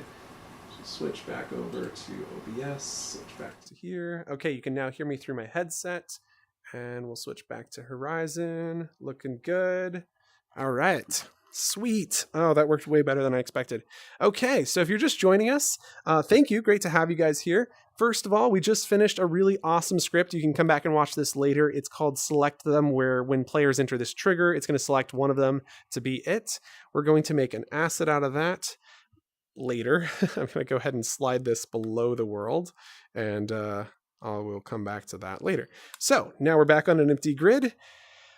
Whew. And the thing that you guys want to see right now, and keep voting, we're going to get started, but feel free to keep voting. And I'm looking forward to doing the RGB remote controlled light. As much as I was like, we don't have time for that, I'm like, let's do it. It sounds like so much fun. This first one is actually relatively easy. It is detaching and returning an object on player exit. So thank you for requesting that. And so the way this is going to work is we need to make an attachable object. Now, people have been asking me for attachable legs. Okay, you guys, here are your really horrendous legs. I apologize. Give me 2 seconds to make some horrible shoes. There we go. And then we're going to put a foot coming out of those shoes right there. There we go. Go ahead and slide that to there. And this is so bad. Who asked for this? There we go. Okay, and select and duplicate, and these kind of looking a little funky, so we'll just scale them together in. Nice. And we know that this person is going to wear brown shoes. And you know, one of my favorite types of pants that I just don't think is worn enough is khakis. Oh no, that looks like skin. Oh, that still looks like skin. Okay, we're going with blue jeans. I take it back. I don't like khakis anymore. Oh my gosh. Oh. Oh man. Okay, so there we go. There are our legs, meta legs. They're twigs. I'm sorry.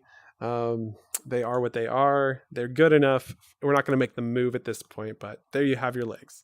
So we'll go ahead and group those together. Now the thing that's missing from this is an invisible top. And so this here is the part that gets grouped. Like this is the part that you grab onto to put it in your body. So we make it non-visible. We do make it collidable. And then if I open up the properties panel of this group, we can now select this and zoom in and then let go and then zoom out. And so now we have a pair of legs. I'll then come down to this person here and make sure it's scaled well to fit with that person. There we go. And now I'm going to set them right here and then stand on top of them, see how they feel. All right. Oh, they're collidable, of course, so I can't actually, but I feel like that's about right. Like, okay. Oh no. Try again. Okay, there we go. Yeah, that's the right height.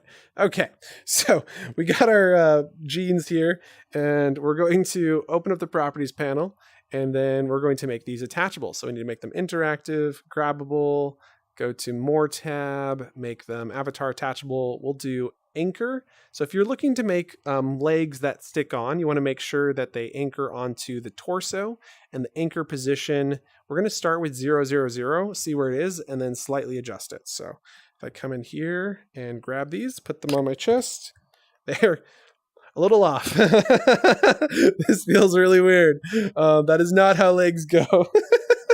I don't know what to think about this. Please, no. Okay, so let's see that again. Okay, so the legs need to rotate like that. So down. Let's see if I can get this right. So we're going to stop the world for a second. Stop. And then open up properties panel. Zoom in. So they needed to rotate this way. And then 180 that way. I think that's done it. Now let's rotate that back up.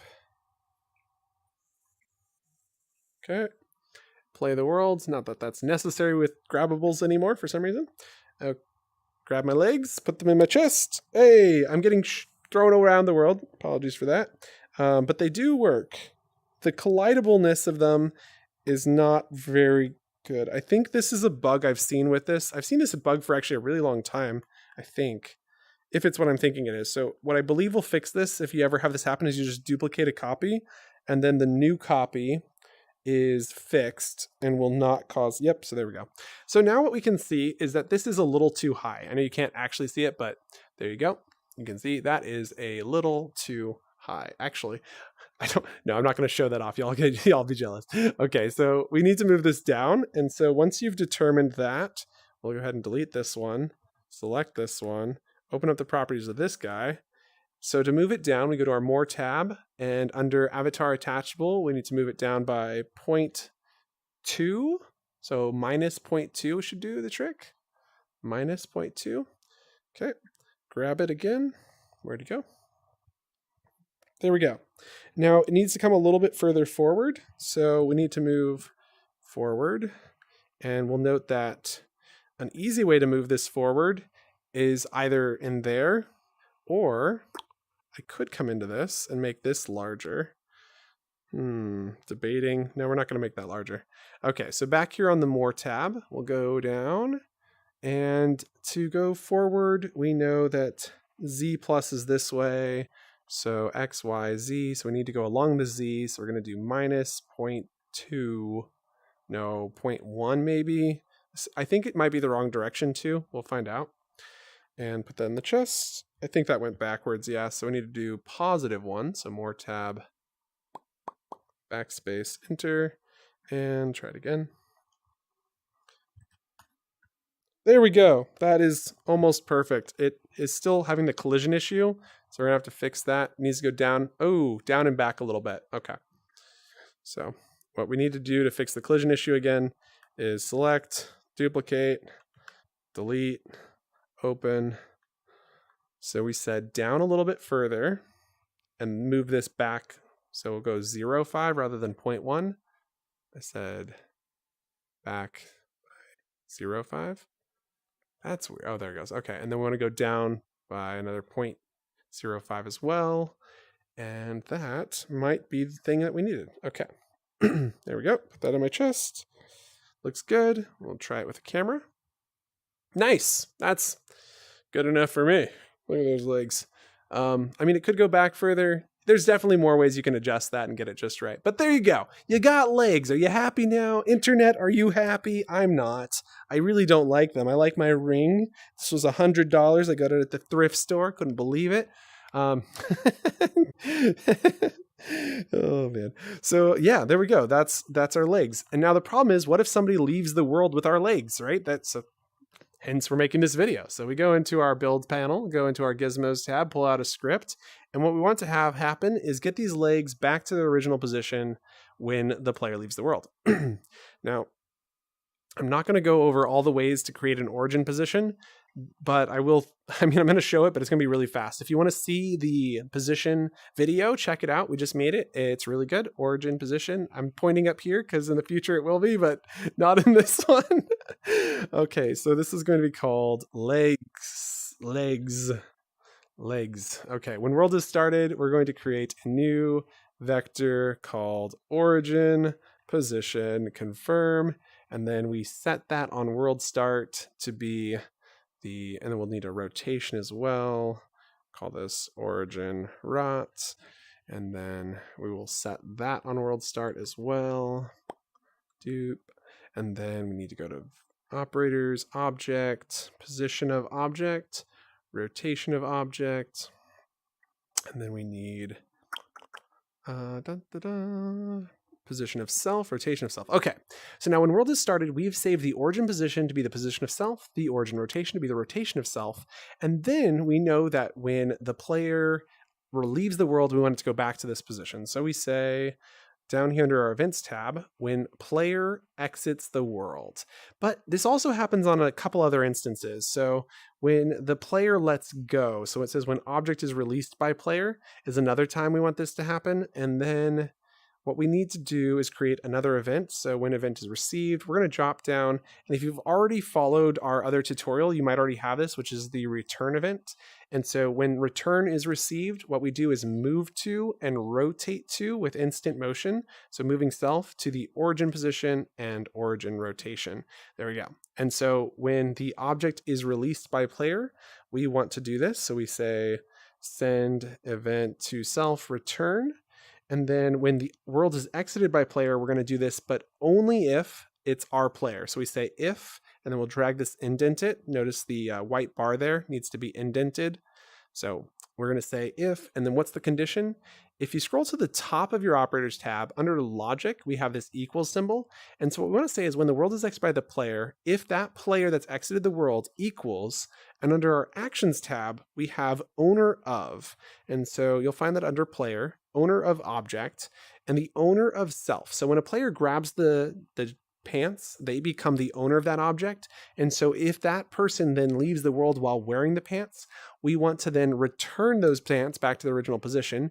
And we also want to detach them. Just in case it doesn't detach fast enough, we're going to go to detach object. It's at the top of our actions tab. So we'll detach self and then send return to self. Pretty cool. All right, we are done with the leg script. So we'll go back over here to our legs, open up the properties panel, and drop down and select legs. There we go. Now we'll come back in here, select our legs, and then when I let go, they return back to the original position. When I put them in my chest, they're on, and then when I exit the world by going into build mode, you'll see that they return back to the original position. Easy peasy. Hopefully that helped. If you have any more questions about that, please leave them in the comments. And thank you so much for asking. I'm super excited to have shown you that. So thank you. Drag this below the world. There we go. All right. What else have you guys said? And thank you guys. Yeah, we're good. I was like, everything good? I hope so. And for another question, so just spawning assets, FBM, if you spawn more than one of a scripted asset, do you have to have different scripts for each asset? If you spawn, yes, the answer is yes. So what happens, Pat, sorry.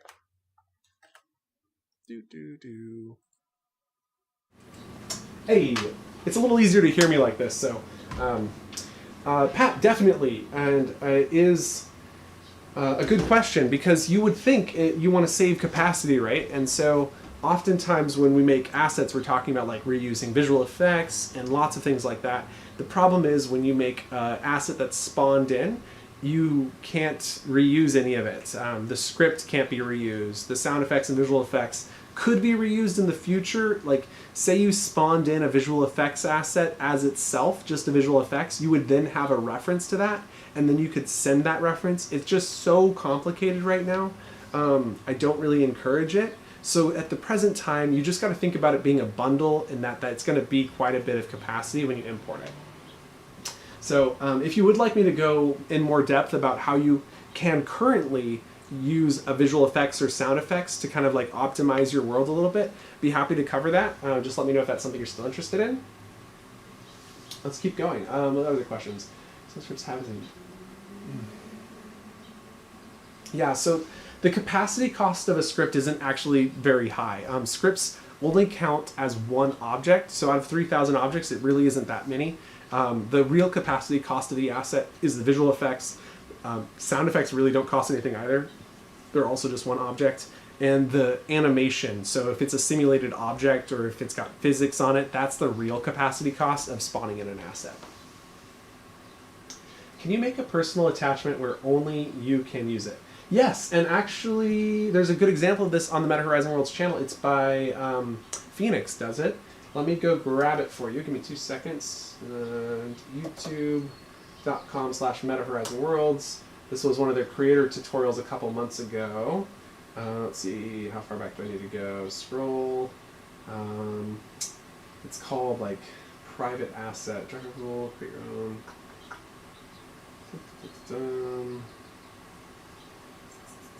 Maybe I'll search for it. It was a creator tools. I think it was called creator tools. It's like,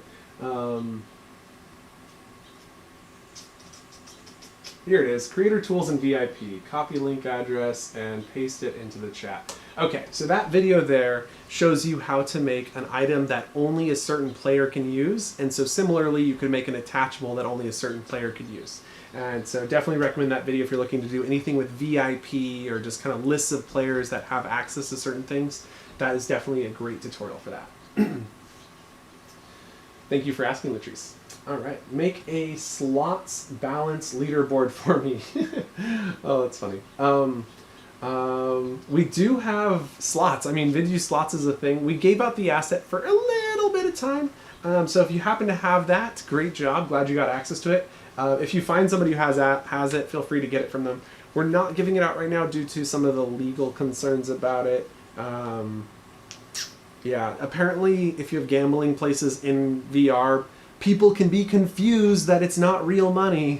And so we have, if you go to the Vidyuu slots world, you'll notice there's a giant sign that says, you understand this is just for fun.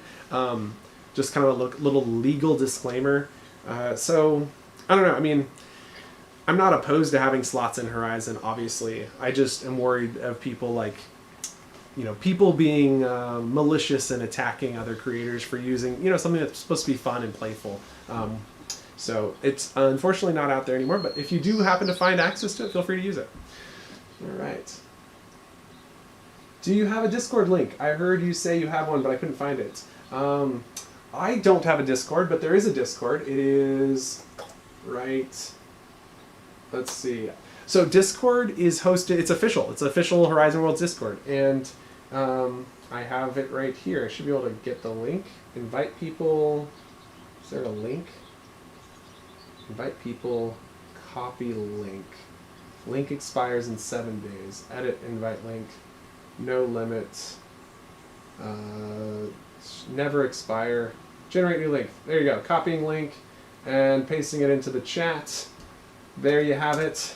There is a Discord link for all of you who want to join the official Horizon Worlds Discord. Fantastic. Let's see what else we got here. Object dynamics. How do I create a health bar in my world?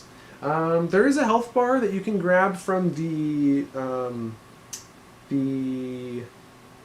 minigame template that we made. There's probably some examples in some of the other official templates, but ours is called Laser Tag House Party. It's an asset you can get. It's just really hard to make assets that work with other assets like that. So when you build like these game mechanics, if you don't fully understand how it works, it's almost impossible to modify it.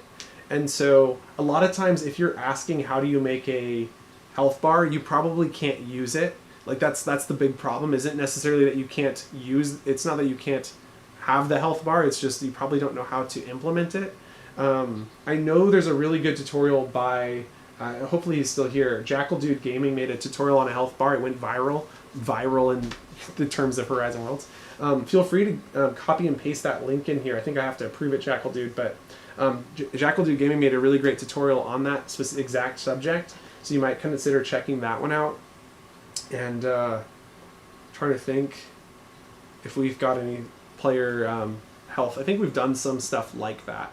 But yeah, definitely you just have to learn all these specific pieces so that you can put them together to make it into an experience. That's the hard part. So just take your time, gamer. You'll get there. It just takes a lot of work. I mean, literally I've been at this for 2 years, like quit my job and started doing this. And it's not like I did this overnight. You know, it took months of hundreds of hours per month before quitting my job and just tons and tons of work to get to this point. So definitely don't imagine that it happens overnight or that it's super duper easy, because it's really not. It does take a lot of dedication.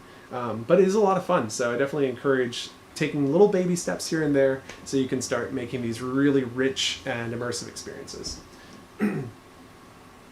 That's great. I love that. Thank you for that. Appreciate you.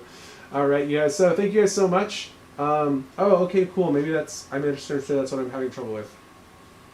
Byron, can you explain what? Do you have a Discord? Oh, okay, got it. So you figured it out.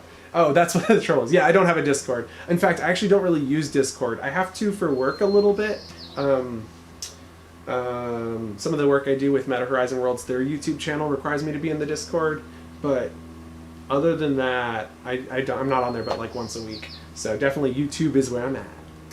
All right, you guys. So we're looking at the next one, and you guys have voted evenly across the 3 other things. How does this happen? Okay, there's been 14 votes. There's 11 people here. So if you haven't voted, please vote right now. We need 1 vote on one of the other subjects. I'm pretty looking at RGB. One is the one I'm looking at. Asset folders looked really good. So there's a remote control light. So and if you don't see the poll and you want to vote, comment your vote. So the 3 things that we have to vote on right now are RGB remote controlled light, where you can have a remote control to change the light color. The other one is asset folders, so we'll talk about assets a little bit further in depth, or a button that counts up and has a leaderboard. So we just need 1 vote. I'm watching the live count right now. There it is. Okay, the vote goes to asset folders. You guys got it. We're going to asset folders. Hey, thank you, Jackal Dude. I am looking for your thing so I can approve it. How do I do that? How do I approve? I don't see it. Am I crazy? Sorry, it might be filtering the comments here. Dun, dun, dun. I will look in just a second, Jackal Dude, and see if I can't get that approved. Okay, so we're going to switch back into VR. I'm like kind of expecting it to pop up. And yeah, feel free to keep commenting your suggestions, questions, etc. It's a great community here. You guys have been literally answering each other's questions too, so like fantastic. Thank you guys so much. Like that's exactly what I love about Horizon, is all this community support. You guys are amazing. Okay, so we're gonna switch back over here, switch back to desktop, switch back to Horizon, and there we go. Okay, we're back into the metaverse, or Horizon Worlds, whatever you want to call it. So here we are back on the grid, and now we're going to look at the asset folder. So there's this brand new feature y'all have probably heard about. Under build menu, under assets, you can create a new folder. So let's go ahead and create one called stuff I need to sort. Like we'll call this to sort. I don't think you can delete. So like we'll call this please sort. This is such a terrible name. Click create. And so we've made some cool things today, right? So we made some legs. So I'm going to go ahead and select our legs and open up and then create a new asset. So here we got new asset, and then we can give it a name, description. We can drop down and select the please sort folder. We can also drop in a thumbnail. I didn't take a picture. The asset is going to be called legs attachable. Okay. Hopefully I spelled that right. Legs attachable. And we're not going to give it a description. We did select the folder called please sort, and we can now click create. There we go. And then if you ever do this like I do, the problem is we need a picture of it, right? So we come up here and we'll go and take a quick pic. Boop. And picture time. There we go. So I take the picture, wait for it to finish saving. Now that it has finished saving, we can now go into build mode, information icon, 3-dot icon, edit details. Nope. Edit object. There it is. Thumbnail, select confirm. And you could change the object selection. We're not going to. They have changed this up a little bit since I last checked this last week. So it looks like there's the asset reference. You can click edit. Oh, edit is what I wanted to click. Got it. Okay, so this is what I like. This is my favorite because then you can select the folder. Okay, legs attachable. How does the asset work? Cool. In fact, speaking of assets, I actually have some. So this is a folder I accidentally made early in the beta. And so if you've seen it, it's like I made this on accident. Whoops. That's so funny. Oh man. So I actually have some slot stuff in here. So I can actually pull this out here and you can even see it. Here's the Pro slot machine. This is like the ultimate version of the slot machine. It's so expensive. Super high capacity count, but it's a lot of fun. So I'm going to go ahead and delete this one. And what I wanted to try doing was taking one of these things that I don't really care too much about, like this one. Click the information icon, click edit, and select the folder and select please sort, and then click update. And that should have moved it into the please sort folder, which it did. And if I check under Vidyuu Essentials, is it there anymore? It is still there. I think you have to manually remove it now. I believe that's the way this works, is you now have to remove this item from this folder. So it's like duplicating into another folder. I'm okay if I lose that oh no, I lost it. Okay. I was okay losing that one, but I didn't think I would. Okay, got it. So don't do that. Maybe it's just like delayed. So if I grab the Vidyuu plaque, hit edit, then move it to the please sort folder, click update, and then oh, wait a minute. So I'm going to go up, down. I don't know. I don't know. Heebie-jeebies. It didn't move.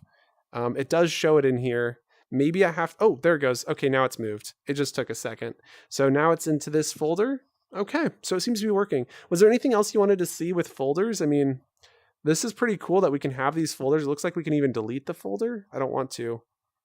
Maybe I don't want to. I'm like afraid if I make a folder, can I even delete it? We'll call this the delete folder. Click create. Hit the delete button. Are you sure you want to remove this folder? All assets. Yeah, cool. Cool, you can even delete a whole folder. That's dangerous, but hey, it works. You want to see something fun I was working on the other day? Check this out. This thing's crazy. Oh, and rotate.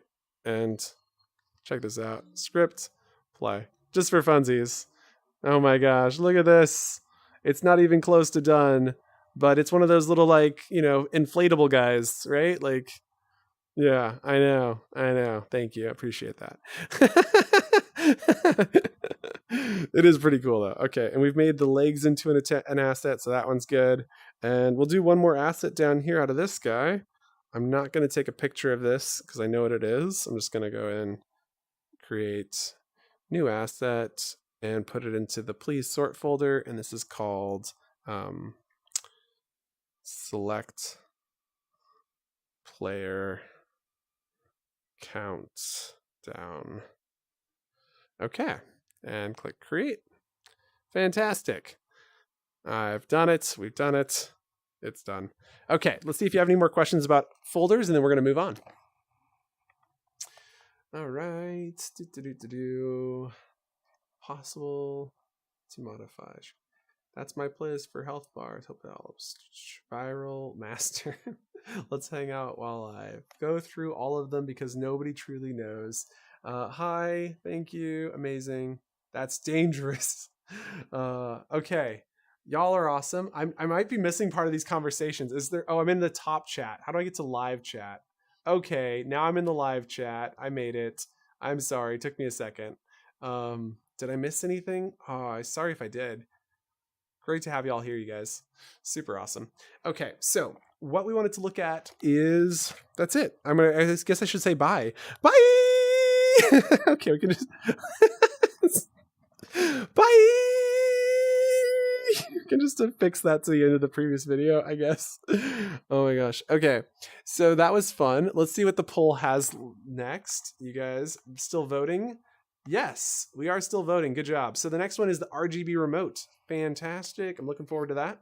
So RGB remote is up next. I'm going to go ahead and end the poll because that has given us a full look because we've done asset folders, we've done detach on player exit. We're going to do RGB remote followed by the button that counts up. We also have a question about attachable legs that move. I really don't want to. Please don't make me. They look so cheesy. They look so cheesy. But if you force my hand, I'll do it. Asset spawning with script is something we were talking about doing. And yeah. Thank you, Mikey. Really appreciate you. Great to have you here. All right. So here we go. This one I'm really excited about because I said it was super hard, but I don't think it's actually that hard. So if you will allow it, I'm gonna go through this really fast. Remember, this will be a blah, blah, blah, blah. This you will be able to replay this. Let's. I guess we'll do it from the start as if I was recording the video. We are live correctly. Yep, we're doing this right. Okay. Hey everybody, today we're going to look at something very exciting. I'm going to go through this relatively fast, so if you're a beginner scripter, I don't necessarily recommend following this as your first tutorial, but I think you're going to see some really cool concepts and hopefully you'll learn something while we're at it too. So the first thing we're going to do is tell you what it is, and what we're building is a remote control RGB light. So we're going to start this off by grabbing a couple cool little bits and pieces here. So this is going to represent the up light. We're also going to need to go to our gizmos tab, pull out a script. We're also going to need to pull out a dynamic light. There it is. The dynamic light. Fantastic. And we need a wall for this to shine on. So we've got a little wall back here for the dynamic light to shine on. And we're going to make it a little bit more interesting to look at. So we'll make it a couple sections there. And what else are we missing? We want this to be directional so it looks more like an uplight. So we're going to go spotlight. And we're going to rotate this to be upwards like that. And then we can, oops, that's not aligned. Try that again. Boop. There we go. Select. Nice. Uplighting right there. And we want to just start this off by getting a good color. If you haven't seen this before, this blew me away. If this blows you away, please comment, let me know, because this shocked me. So I'm selecting the color red. I just painted it. I just painted the color red. Like, what? You can do that? Like, what? That's crazy. I'm not seeing any red reflecting off on this. I think that's because our spread is not wide enough, maybe? Increase the spread? Nope. Is there a little red in there? Maybe we need to turn the light down in this world. So we're going to go to our gizmos tab and pull out the environment gizmo so we can change the lighting to be not daytime, but actually something more like overcast. There we go. Now we're starting to see it. Maybe we'll go with like midnight black. We're going to really customize. Ooh, that's what I'm talking about right there. That is so good. Some very nice mood lighting there.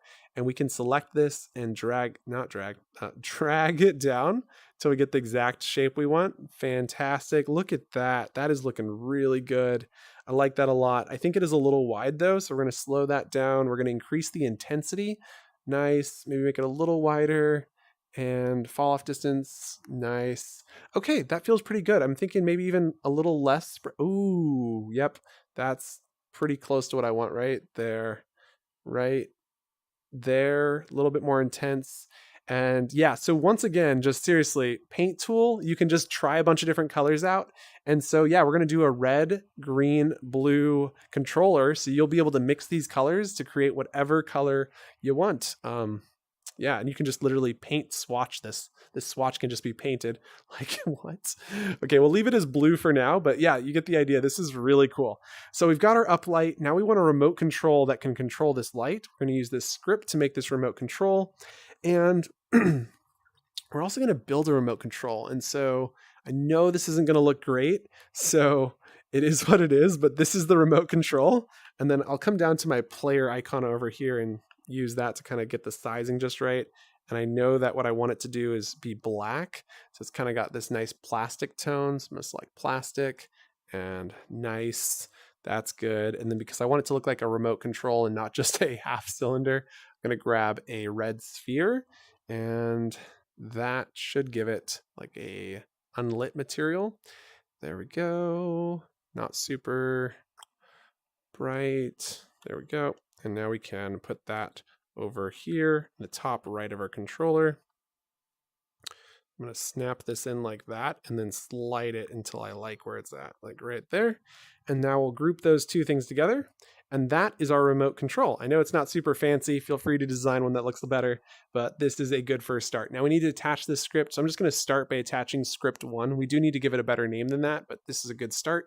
We're also going to set it to be interactive and grabbable. We're not going to do anything crazy. If you're interested in adding a return script to this, I definitely would encourage starting with a return script rather than what we're going to do.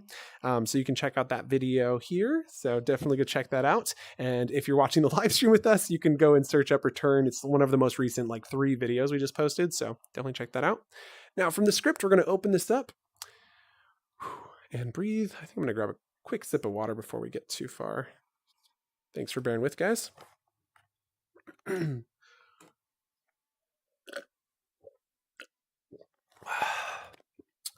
Oh, so good, water. Nothing like a good gulp. And so now we're going to go to our script and give it a good name. Sorry. Let's go ahead and name this RGB remote. Scroll. RGB remote. There we go. So now we've got RGB remote. Man, there's so much I could do with this. I'm like debating how far do I want to take this. So, so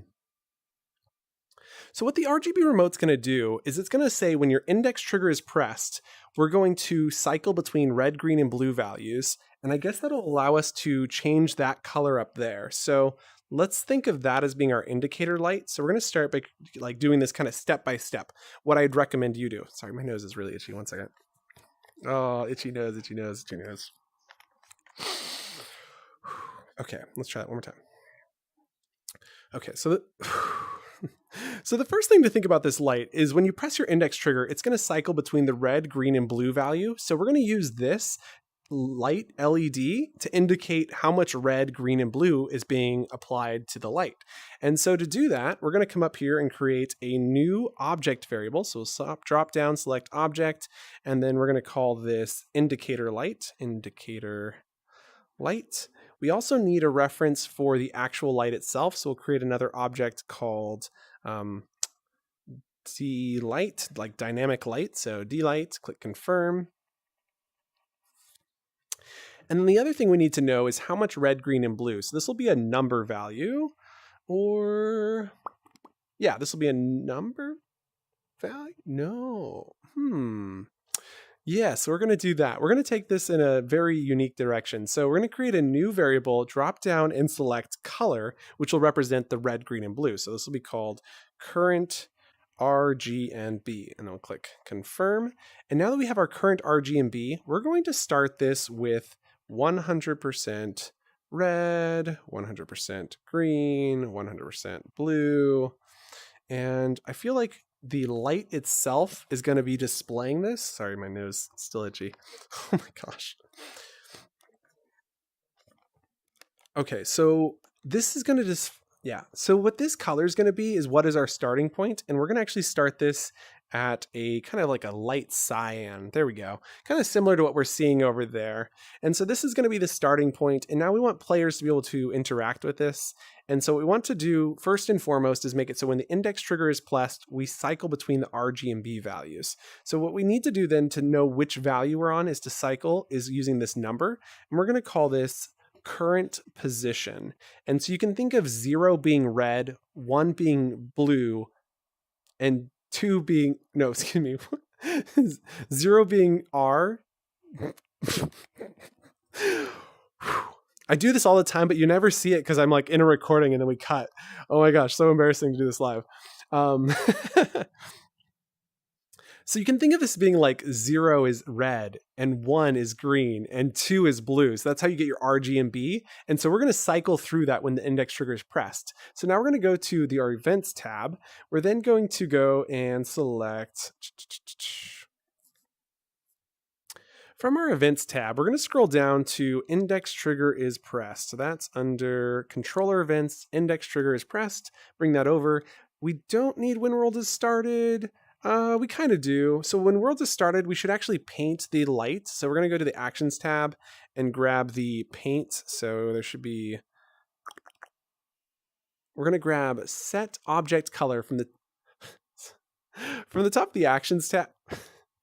From the top of the actions tab, we're going to grab set object color and bring that into when world is started. This is so that we can paint that dynamic light, that starting color. So that way it always starts at the right color.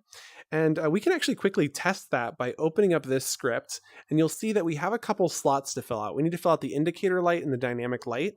And so if we come over here and grab this dynamic light reference here and open up that properties panel, we can then grab this reference pill and drop that into the dynamic light slot. And we should have actually just seen that change. I think it did, but we didn't see it. That's okay. And then our indicator light, we're going to zoom into the grouping. So this button here allows us to zoom into the group. And you can see you can also zoom out when you're done. We're going to open up the properties panel for this little red thing here, then double click to zoom out or press that button I just showed you. Now we can drag this reference pill into the indicator light. Fantastic. There we go. That will need to be animated. We don't want it to be collidable though, so I'm going to turn collisions off on it. Fantastic. All right. So now that we've got this all wired up, we can test this again by going over here and just saying, let's remove all of the green and then click enter and that should change. I didn't click enter. There. It didn't change. Am I crazy? Set dynamic light color to current RGB. Script. Oh, the world's not started. Hey, there it goes. Okay, you can see it is now working. That's actually a pretty color. We're going to stick with that for now. So we set the dynamic light to be that pretty purple there.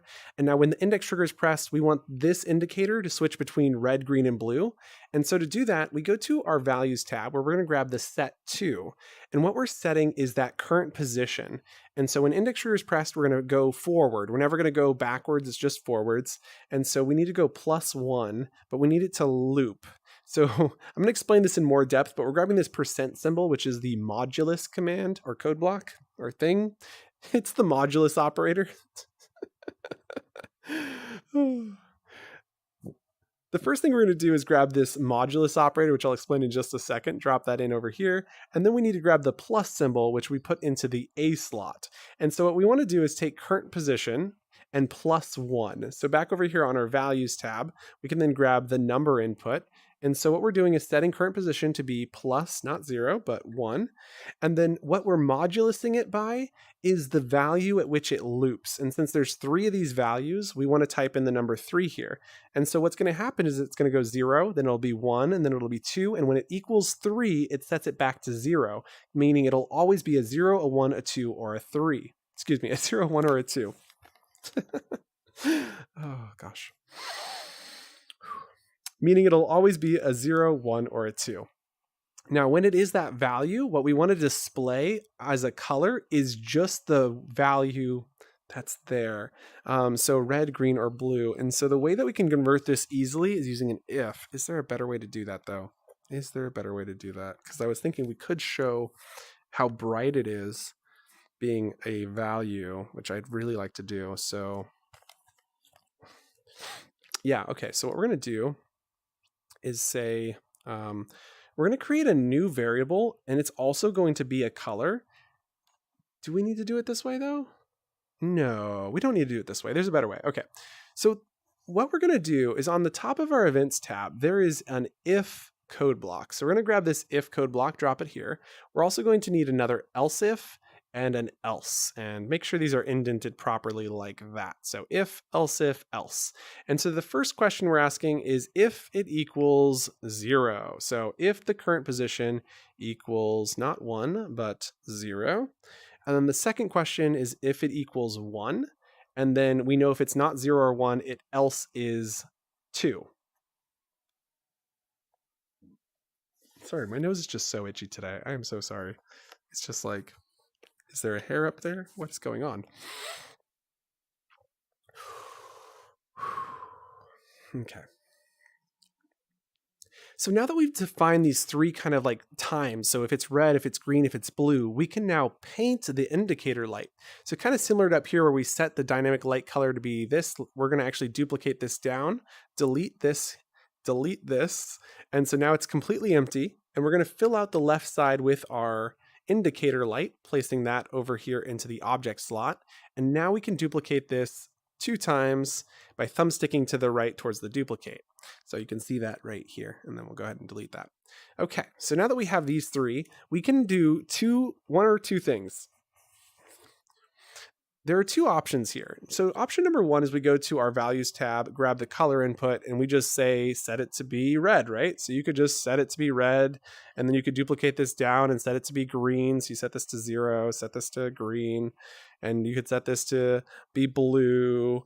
And this does technically work, and it does show you which value you're at, and that's cool.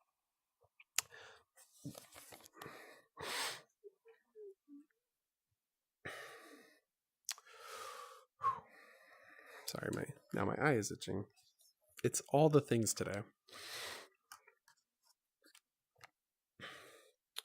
While this technically works, I don't think it's the best way because it doesn't show how vibrant that color is. And so to do that, we're going to delete this. We're going to delete this, and we're going to delete this. And instead, we're going to go to our Operators tab, scroll down to Color, where you'll see New Color from RGB. We'll drop this here. Now for red, we're going to get Component of Color. So we go ahead and drop this in here, and we're going to get the red component of the current RGB value. And then this in G and B will be 0. So we'll just duplicate that into here and here. Now we can say, just show how much red is there. Now we can duplicate that into here and then slide this into the green position, duplicate a 0 into here, drop down, select green, duplicate this here, do this for blue as well. And now we have got 3 indicators that actually show how much red is actually being used. The problem I'm seeing right now is that this needs to update dynamically, and it's currently not. And so what I mean by that is we need another event. So we say when event is received, and we're going to call this the update event. So we'll call this update. And so when update is received, it's going to update all the things. So we drag this if into here, drag the else if into here, drag the else into here. And so this, when index trigger is pressed, we need to send update to self. So then over here, we can say send event to object. So send event update to self. And then when world is started, we also want to send update to self. This should change the color of the red. So you can see it just got a little darker there. And then set dynamic light color is also going to happen in this update. So all of this will be happening during the update, which we can just happen, and anytime we need this to update, we'll update. Very cool.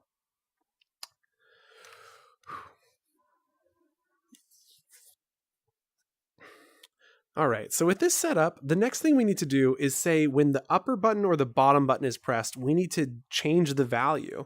And so to do that, under events, we're going to scroll down to controller events. And under controller events, you'll see when button 1 is pressed and when button 2 is pressed. We're going to bring these in kind of reverse order, when button 2 is pressed, then when button 1 is pressed. The reason I like to do it this way is because button 2 is the top button on your controller, that's the B button, and button 1 is the bottom button, which is your A button. And I just like to think of these as like upwards means increase, bottom means decrease. It just makes sense to me, right? So that's like how I order them in here chronologically. I also order them kind of the way I imagine them in my head. And so down here with button 2 and button 1, we're going to do very similar things. The problem is these need to know which position we're in. So this if else that we did before, we need to do that up here as well.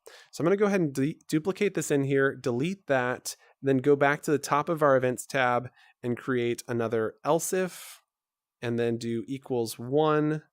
And then another else at the bottom. And so this is going to have different operations depending on which color it is. And we'll go through that in just a second, but we need to duplicate this also into the one above it as well. There we go. So these two are going to be very similar, except for one is going to subtract and one is going to add. And so we're going to go to a values tab, scroll to the top, where we're going to grab a set to, drop this into the if, and what we're setting is this current RGB. So we're going to set the current RGB, and we're only setting the red value.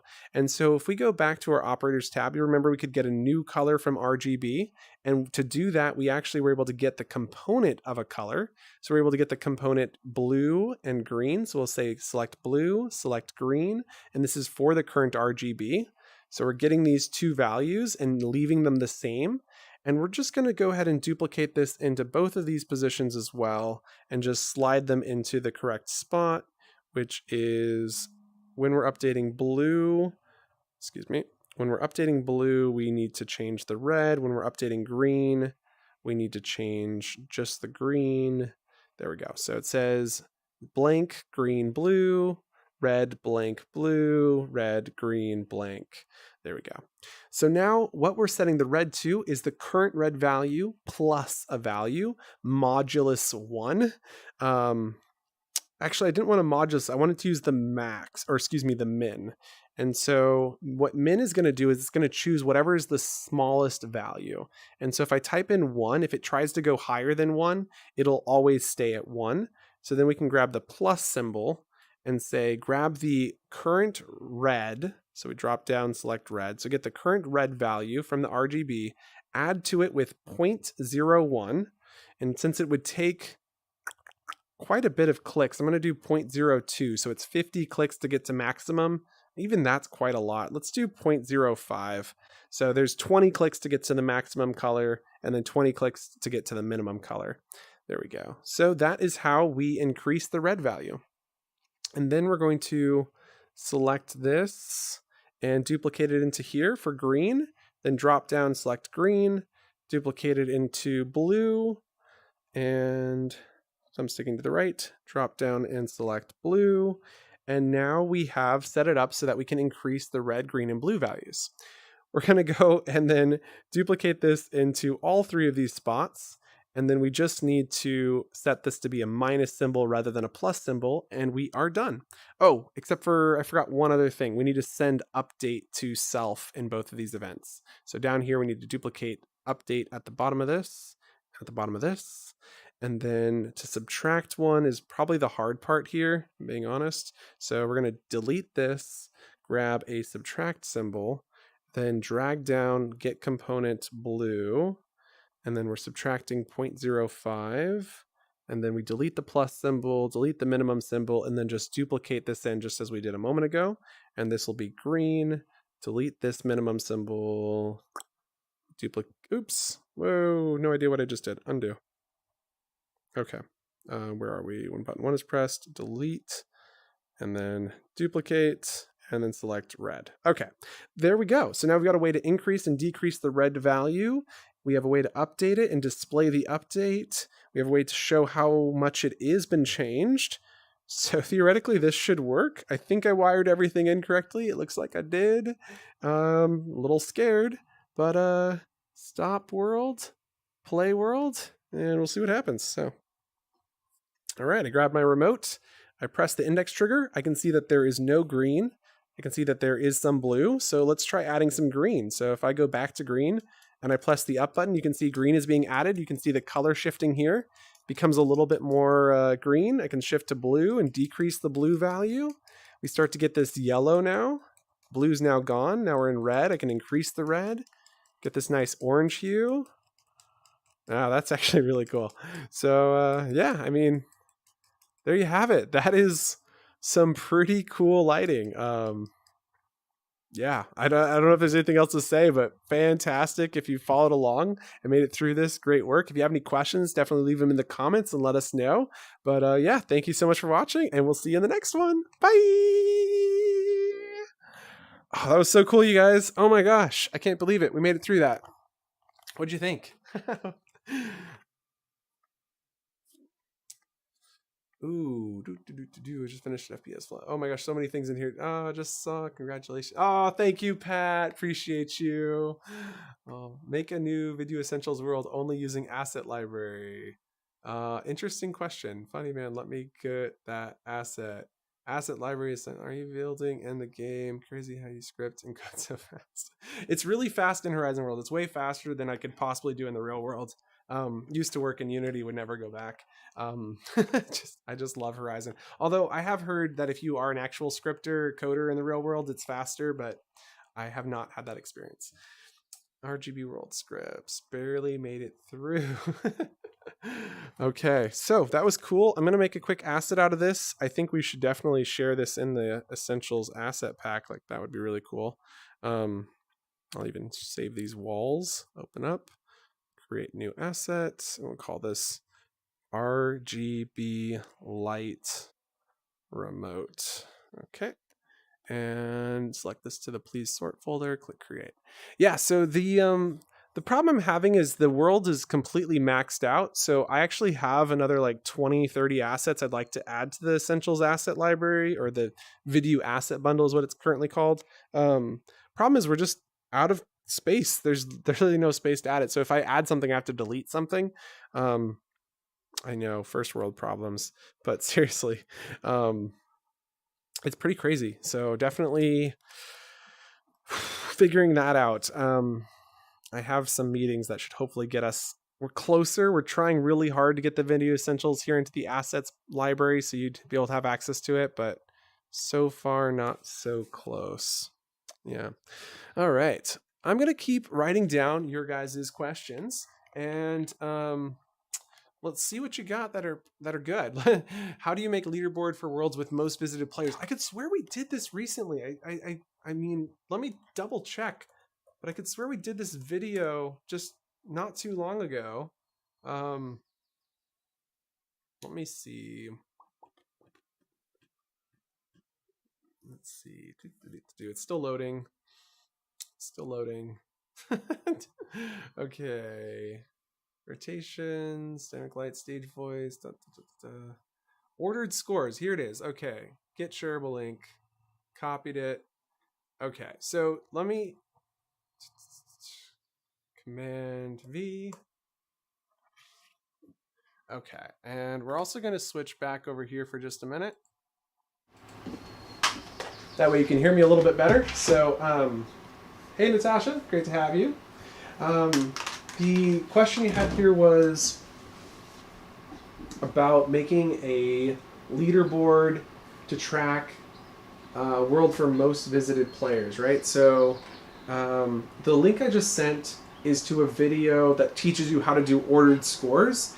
And if you can do ordered scores and you've done player variables before, then all you do is when a player enters a world, you add 1. In fact, that's actually our next tutorial is on adding 1 to a player persistent variable. So as it just so happens, excuse me, that's what we're going to be working on next. We're at 5:50. Oculus's live stream starts at 7, and I'm thinking I'm going to close this at 6:30, depending on the battery life on my headset. So we're going to go as long as I can. So we got another, hopefully 40 minutes left. And we're gonna, we'll see how much we can get through. But the next one is literally, let's go press a button, add 1 to a player's variable. You can do the same thing when player enters world, add 1. And then we're tracking it in this example with a leaderboard, but you could track it using that video I just sent. So let's see if you guys have any other really good questions. Are you building in the game? Crazy house script coach. Okay, yeah, if you have some more questions, feel free to post them. Oh, that's so cool. You guys are working on some really cool stuff. Keep it up. It's so fun to see what you're working on. It really is. Okay. So here's where we're at. The next thing we're going to be working on is... I'm not going to do asset attached legs. You guys have been very nice and not forced me to do that, so I appreciate that. I'm going to remove that from our list of things to do today. We did the remote control light, so the next thing we're working on is the button that counts up with a leaderboard. And then asset spawning with a script is the next thing we're going to be looking at. So if you have something other than asset spawning you would like us to work on in this live format, feel free to comment it. And player enters world pop-up leaderboard script. Please explain what you mean. Those are a bunch of things that are things. They don't usually go together, so please explain what you actually would want to have happen. I am trying to detect when a number is created from several objects that change from white to blue. Trying to detect when a number is created from several objects that change from white to blue. Sorry, just decoding what you're saying there. I don't really understand what you're saying, Natasha, I'm not sure, sorry. But I would appreciate if you gave some more context, and I'll take a look after this next one. All right, here we go. Diving in to the Horizon World's metaverse. And to take you with me, I must press a few buttons. This button. Nope. This button. Nope. This button. This button. And Oh, where'd it go? There we are. Okay, we're back. I've taken you with me, and we've dived into the Horizon Worlds metaverse. Yes. Oh my goodness. I feel bad for the editors on that last one because my nose is just driving me absolutely bonkers right now. I'd swear there was maybe there is a hair in here. Is there? Maybe I'm just hairy. What's going on? No, I don't know. It's like a phantom. There's a phantom hair in my face bothering me. Okay.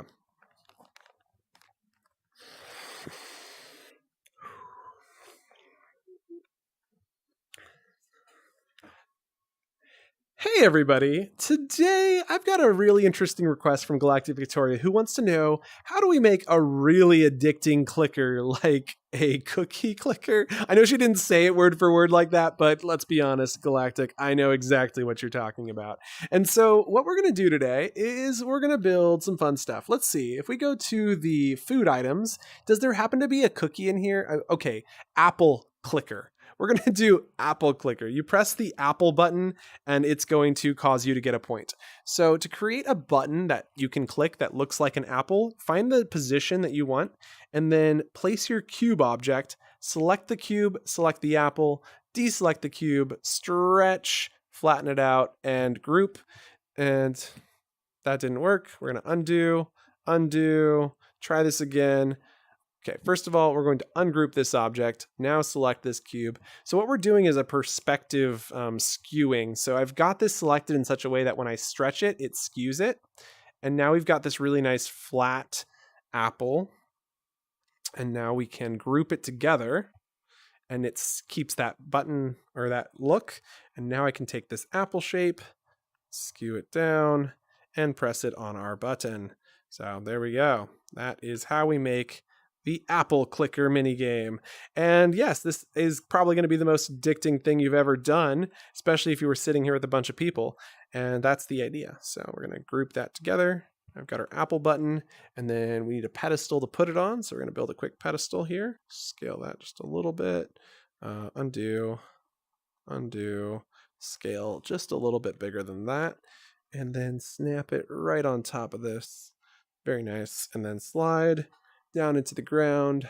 We should also check the scale. So I come in as a player. That's a little too small. So let's go and scale it up. There we go. Now we come back in as a player. That's a little bit better. Bop, bop, bop, bop, bop, bop, bop. You can imagine that's not bad.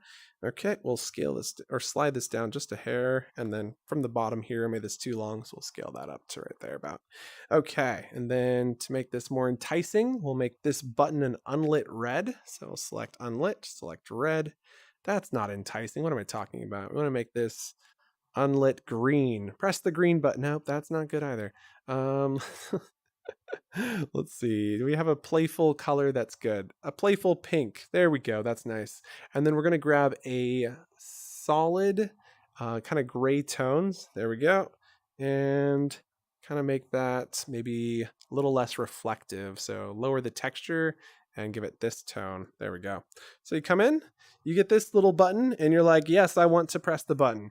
Now that is the design portion of this video. The next portion is to pull out the gizmos. So the first thing we need is a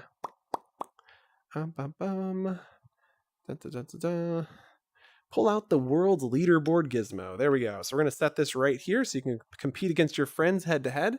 And then we're going to also pull out a trigger gizmo and a script gizmo. So the trigger defines where the player's hand has entered the trigger. So when a player's hand enters this trigger, we will know that something has happened and our script will be able to detect that. And I'll show you how we set that up in just a second. But let's start with our leaderboard real quick.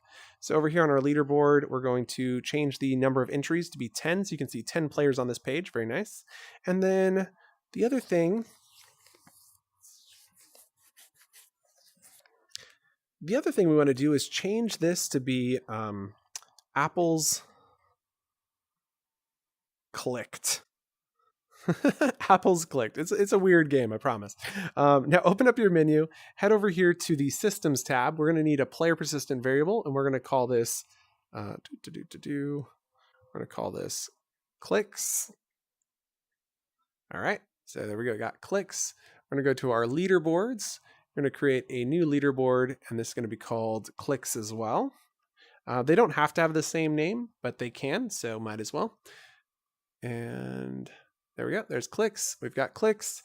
And then from the drop down over here on our leaderboard, we can now select that clicks. And so now once we start setting player values for this leaderboard, they will automatically populate over here. And so the first thing I want to do is open up our script, and we're going to give this a good name, and we're going to call this Apple Trigger. Okay. There's our Apple Trigger. Now from this trigger here, we can open up the properties panel. If you press and hold forward, it'll bring it to you. We can then drop down and select the Apple Trigger. You'll note that is enabled by default and it's triggering on players. So now that we've got this set up, we can then go to when world is started. Nope, don't need that. What is happening that we want to be aware of? It is when the trigger is pressed by a player. So under player events, when trigger is entered by player, drag that over here to the left. And what do we want to do? Well, we want to set the player variable and we want to set the leaderboard. This happens on the values tab. So you can grab set player persistent variable, we'll drag that over. You can set world leaderboard variable, so we'll drag that over. And the other thing I'd recommend us do is create a new number variable. It's going to be called current score. And this will allow us to optimize our world just a hair. And the reason this is optimizing is because we need this value both here and here. Both of these value inputs are the same. So we can drag current score into here and here. And then back here on our values tab, bring set to and place it above both of these. So we'll go ahead and grab set current score. And what are we setting it to? Well, we'll get to that in just a moment. Now from these drop downs, we can change these to clicks. So this is setting the clicks player persistent variable to current score for that player. We can drop down and select clicks from here. And the player is this one. So we'll just drag this player into those two spots. We are not forcing it. What forcing would do is if you were subtracting a value, it would reset it back to whatever value you put in here. So what it does by default is it says the score must be higher for a leaderboard to work. The score must be higher. And in our case, it is always higher because their current score is always going up. So when trigger is entered by player, set current score to, and what are we going to set it to? We are going to set it to be +1. So we need to grab the plus symbol from our operators tab. So we take current score, put it in the A slot. Back on our values tab, you're going to find a number input near the bottom. We can drag that over, fill it out with a number 1, and now it will increase by 1 every time you press that button. And it will do that. Although I've just realized you don't actually take current score. Sorry, delete that.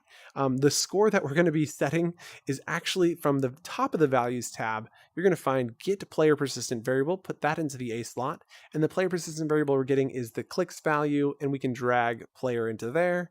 And voila, we are done. All we do is try it out. So make sure the world is started. Script tab, it is. I like to stop and play it again. Now we'll go and make this fun and imagine I had friends. I know, please hold your applause. You can imagine I had friends. So if we had somebody here with us, we could play with our imaginary friend and we can come over here and press this button like crazy and you'll see my score starts going up on the leaderboard and I'm just going insane. Oh my gosh, look at that. I'm already at like 50. How crazy. Did I really do? If I had to take a guess, there's a bug. Okay, it did stop. Okay, 121. I'm going to drop my hand in one time. It did go up by 1. Maybe I really did go that many times. It's a thin trigger, so if you like go in up, it should give me 2. So yeah, it did give me 2. So maybe I did actually. That's crazy. It just took a long time to count. But yeah, so you can see if you do this really fast, you can get the high score in the Apple's Clicked minigame and break your wrist. So congratulations, you've just learned how to build your first addictive Horizon Worlds minigame. And try to make it better. So like, if we wanted to make this better, the way to make it better is to open up your menu, go to the sounds effects, and pull up a good sound. We need a really good clicky, it's got to be short. Yeah, that's it right there. And so now I kind of like this one better. Okay, so get that sound effect. We also need a visual effect. So we're going to grab a particle effect. And I recently saw a new one. Is this actually real? Oh, it's not actually here. So somebody was showing me this. It must be in one of the asset worlds. I don't know where it is. But anyway, we're going to use the magic build up right there. Nice. So every time you press this button, it's going to do these two things, which makes it so much more fun and rewarding. And we'll give it a little bit of distance so you can kind of hear it, but it's also not super annoying. There we go. Nice. And now we're going to drag this right to here. We're going to drag this over, and we need to create object variables for this. So under our trigger, under our script, we're going to create new object variables, and we're just going to give these simple names like SFX for sound effects and VFX for visual effects, VFX. And we do need to tie them in, so I'm going to go do that first. And so we'll open up this trigger, open up the sound effect, drag that down into sound effect. That's the bottom one. There we go. Close that. Open up the visual effect, drag that down into the visual effect. Nice. Okay, and now I can position these in the center because we want these to be nice and centered here. Good enough. And like that, we have centered them. They're not pretty, but it does work. So functional. Yep. Now, back in our script, when the trigger is entered by the player, we want to play these sounds. So we go to our Actions tab, we'll scroll down and grab a play sound. We'll also grab a play visual effect, and then we'll go and drag those into their respective slots.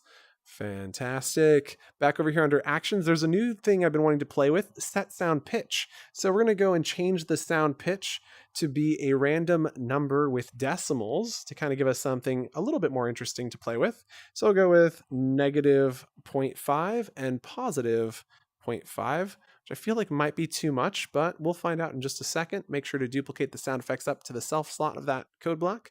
And go ahead to script, stop, and hit play. There we go. Here goes nothing.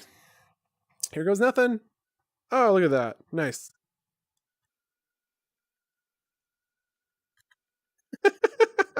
That's actually pretty good, you know? It's a lot more fun now.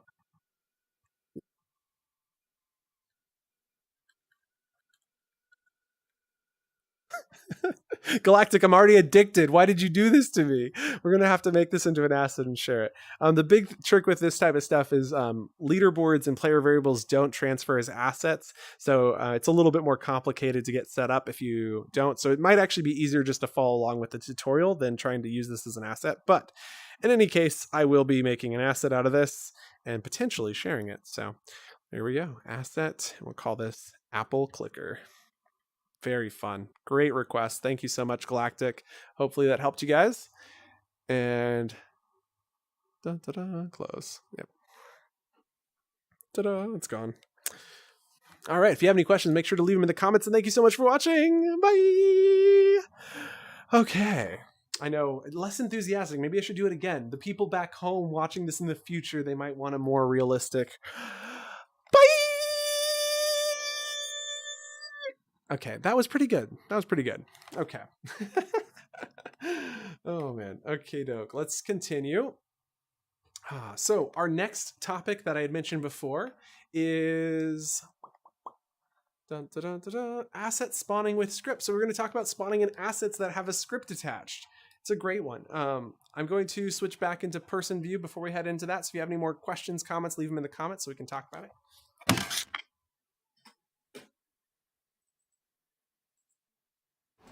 Ooh, and you can hear me again. All right. Woo. This guy, Asset Machine. That's so funny.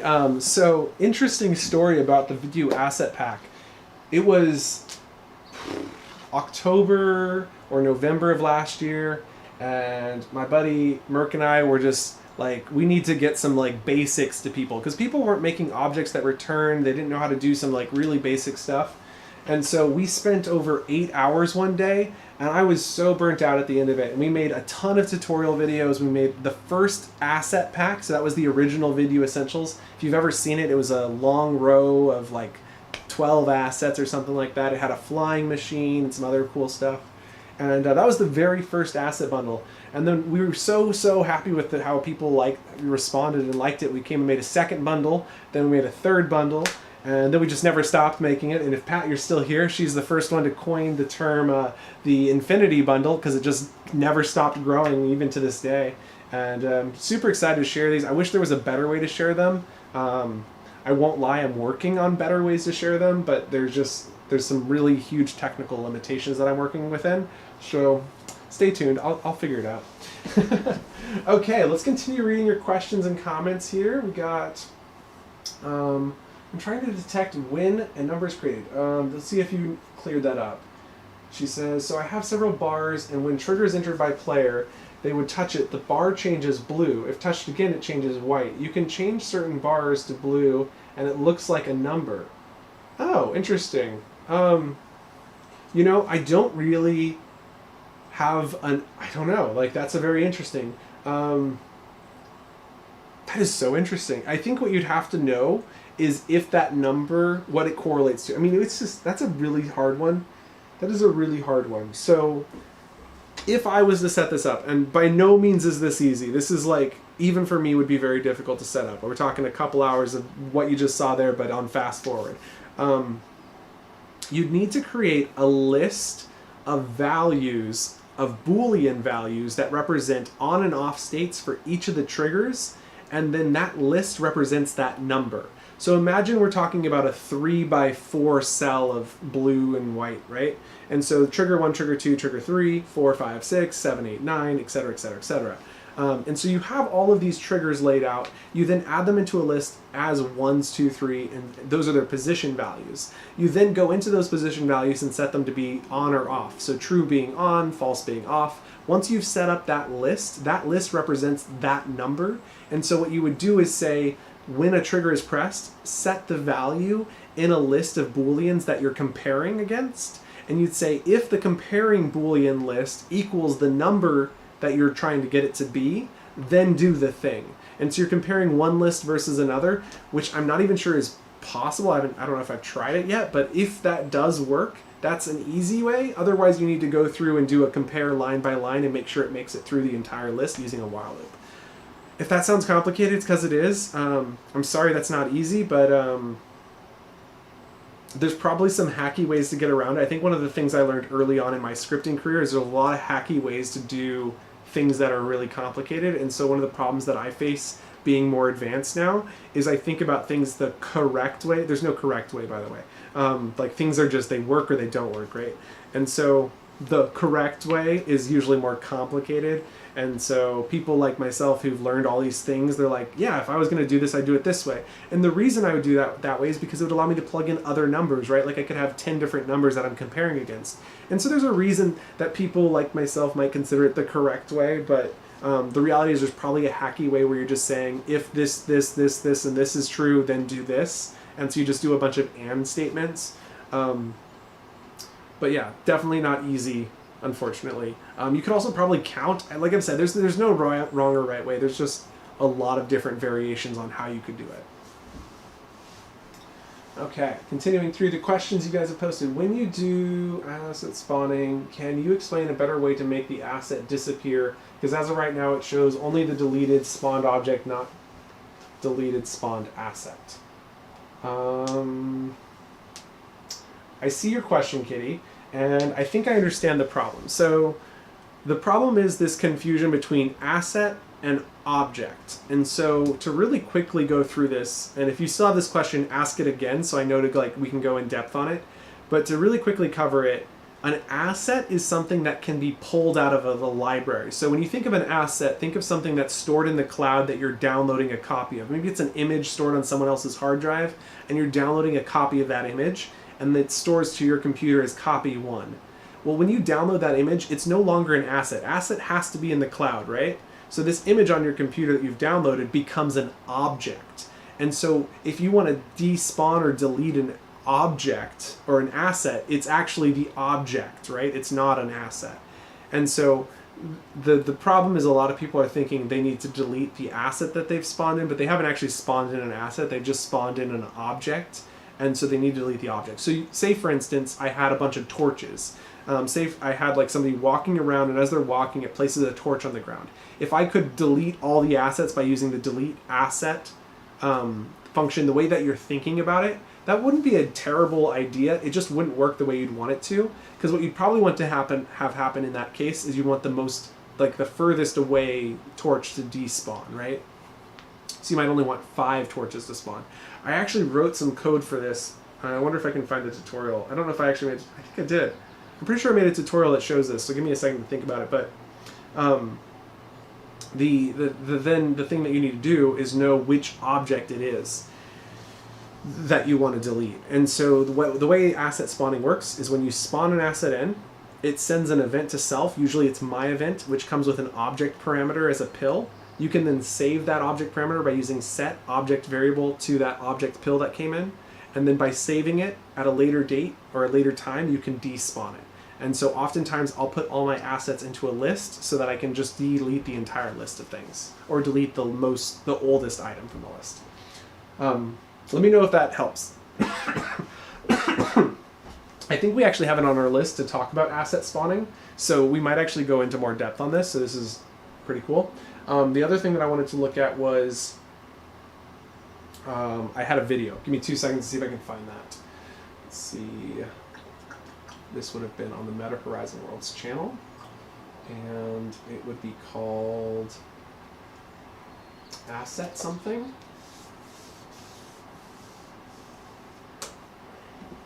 And we'll drink a little bit of water. So there's asset spawning.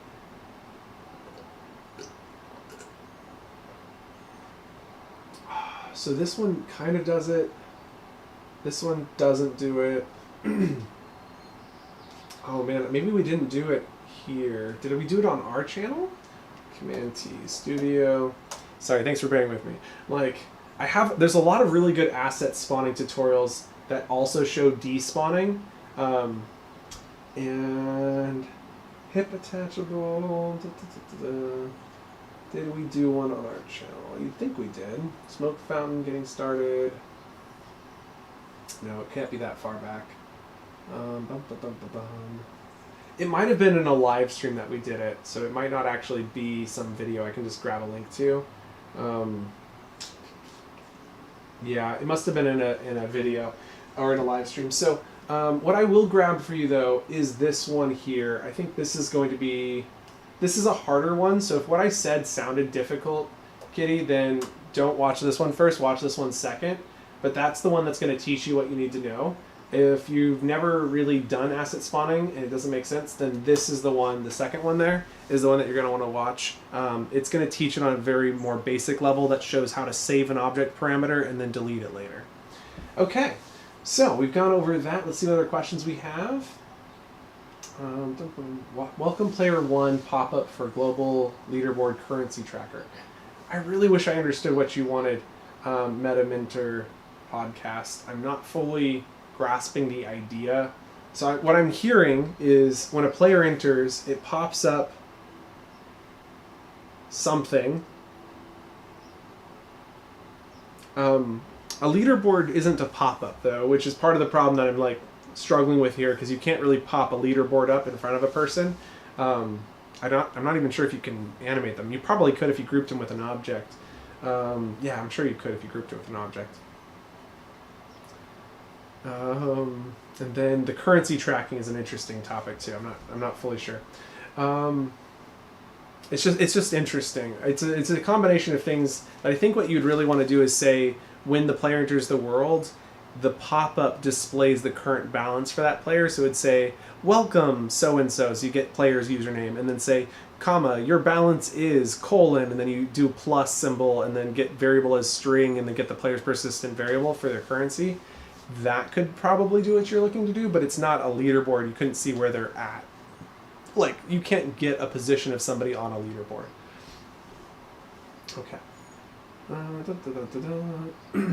How do you know what force is?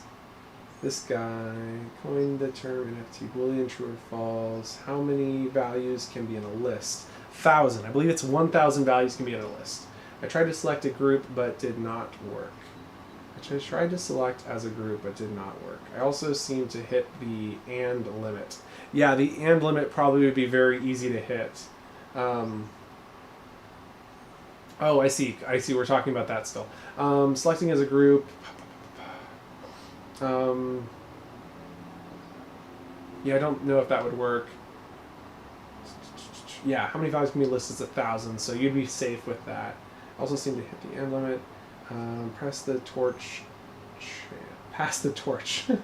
How also love to learn about the new achievement board. Achievements are awesome, yeah. In fact, we actually have a video from the last live stream that's done. I just need to review it, but as you saw, I've been in the hospital for the last few days, so.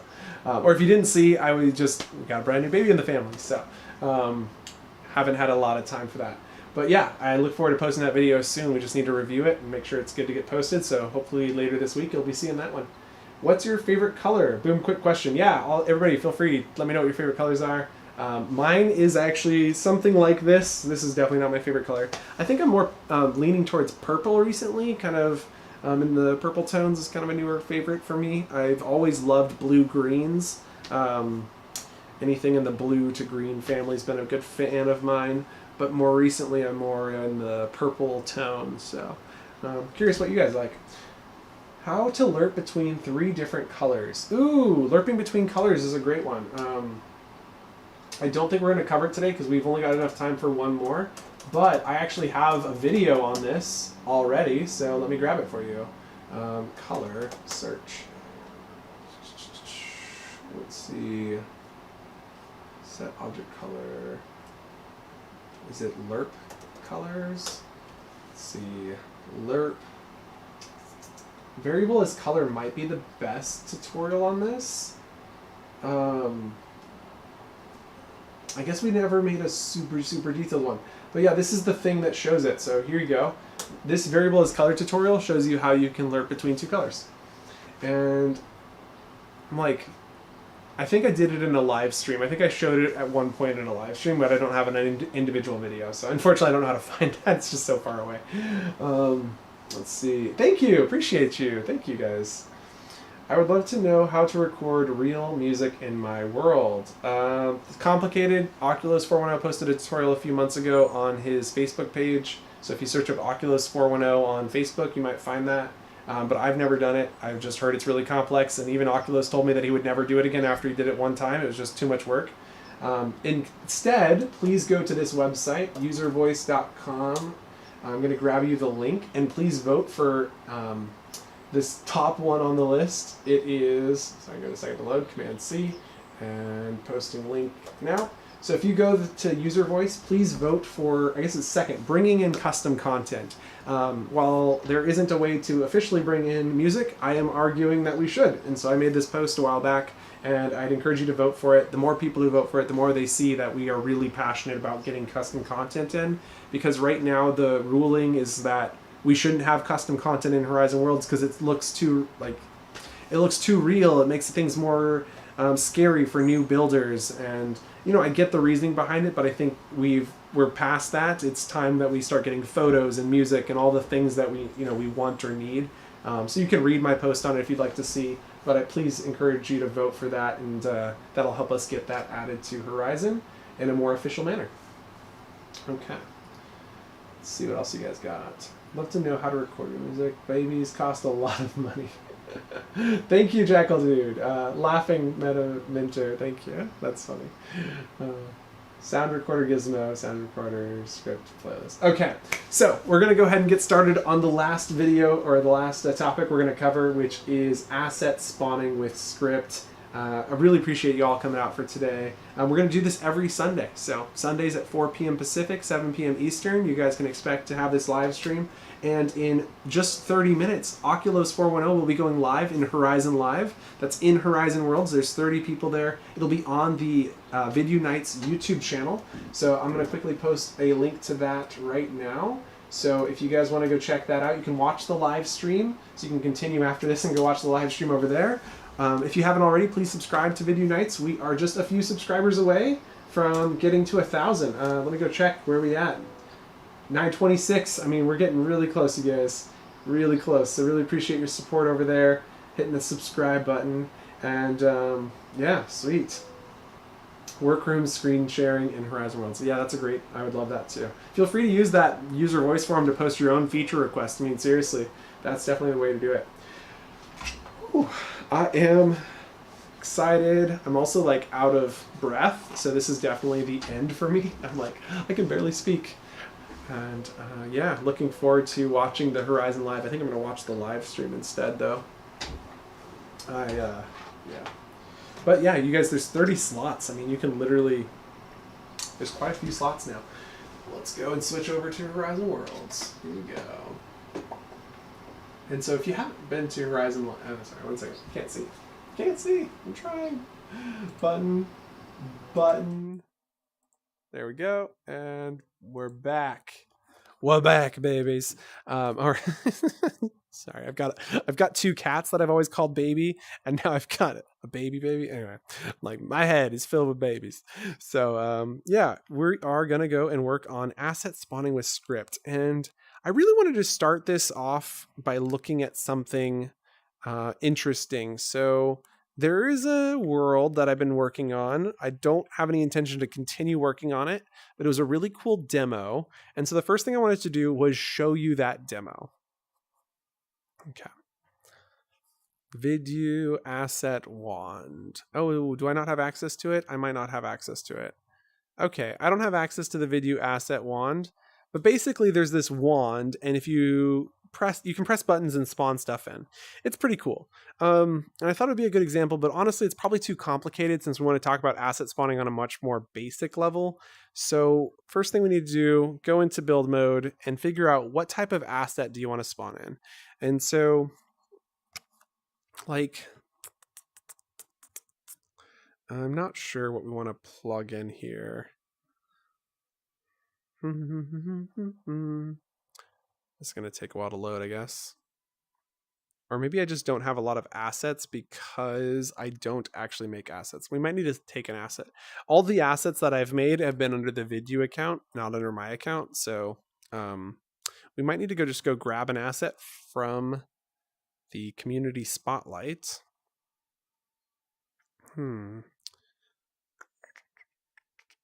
We'll get this one. This is by Miles. Oh gosh, delete it. Nope, that was a bad decision. Look at all that. This is the type of asset you don't want to spawn in. I mean, can you imagine spawning that into your world? Like that is a mess. Yeah, you know, I don't know. Like, what can we do that's really lightweight? A lot of the Horizon Worlds official stuff is so complex. It's just got hundreds and hundreds of scripts. And when I say hundreds, I mean like one or two, but still more than one.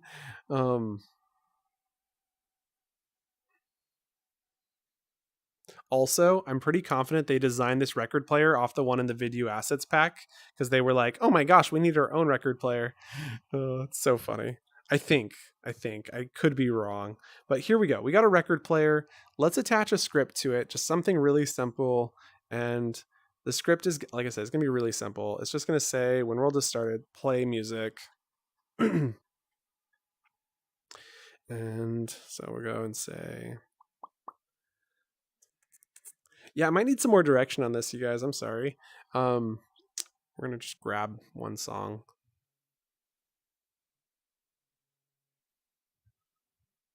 Sure, sounds good. So we've got this song here. We're not gonna play it on start. We're not gonna make it global. We're gonna make the distance nice. Okay, so we got this. We're gonna move this into the grouping. We also need to say when world has started, what are we gonna do? We're going to play sound.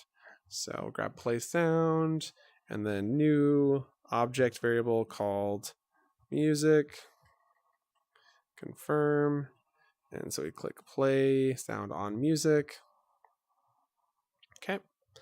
Now we're going to delete this, or duplicate and delete. Is that really not working? There we go. Okay. So what we need to do is open up this group, drop down, select the script that we want to attach, which is the play music script. We're then going to reference the music, and then it starts playing because that's what we asked it to do when world has started. And so then we'll drag that down into here so it feels like it's coming from there. We'll then grab the script, also move it in. There we go. And then select these two, click the zoom in button, let go, then double click to zoom out. And it doesn't need to be animated, so it can be static. And now we make an asset out of this. So click create asset, call this record. Okay, click create. Okay, the record's been created. We'll go ahead and delete this now. And so what we want to do is basically make it so you can spawn this in. So I'm going to create a really simple script that runs on this ball.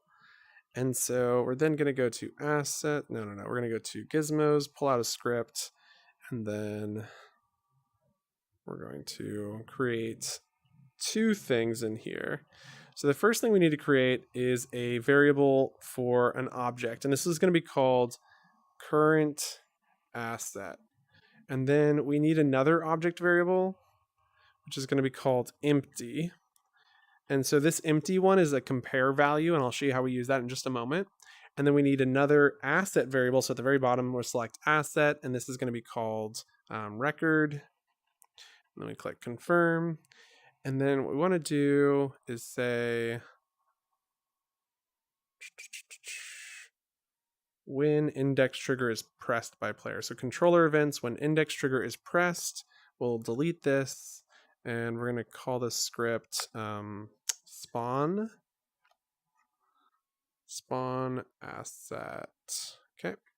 And then we'll go to the actions tab where we can actually spawn an asset. And so the asset we're spawning is the record, so we can place that there. The position will be the position of the player plus forward direction. So we're going to grab the position of the player's torso. So scrolling down to player, we can grab position of player, drag player pill down, and we're going to get their torso position plus the forward direction of their torso, which is going to adjust our position to be just in front of the player's torso. So we'll duplicate that there. Our rotation is going to be 0, 0, 0. My event will be sent to self, and that's going to attain the object variable. And so then down here, we're going to say when event, my event, and we're actually going to give this a custom name. So click new event and call this custom name, which is literally just what my event means. It means put your custom name in here, but just to kind of demo custom name. Now, because this is received with an object variable, we need to drop down, select a parameter for object. So I'm going to call this obj, click confirm. And now when this comes through, we want to use the values tab set to, and we're going to grab the current asset and set it to object. There we go. So now when custom name is received with an object, we set the current asset to object. So when index trigger is pressed, we need to do a couple more things. So we're going to grab an if statement. And what we're doing in our if is we're going to compare the value. So we say if the current asset equals empty. So if there is no currently spawned asset, we're then going to spawn the record. Now, else, if there is something else spawned, then what we're going to do is despawn. So we go down here to delete spawned object, and that'll be the current asset. So we can duplicate that into there by thumbsticking to the right, so you can see that. And then we also need to set the current asset to not object, but to empty. So this will clear it out so that it can be spawned back in again. And I think that's the end of this script. Let me think about it for a second, but I think that is it. Yep.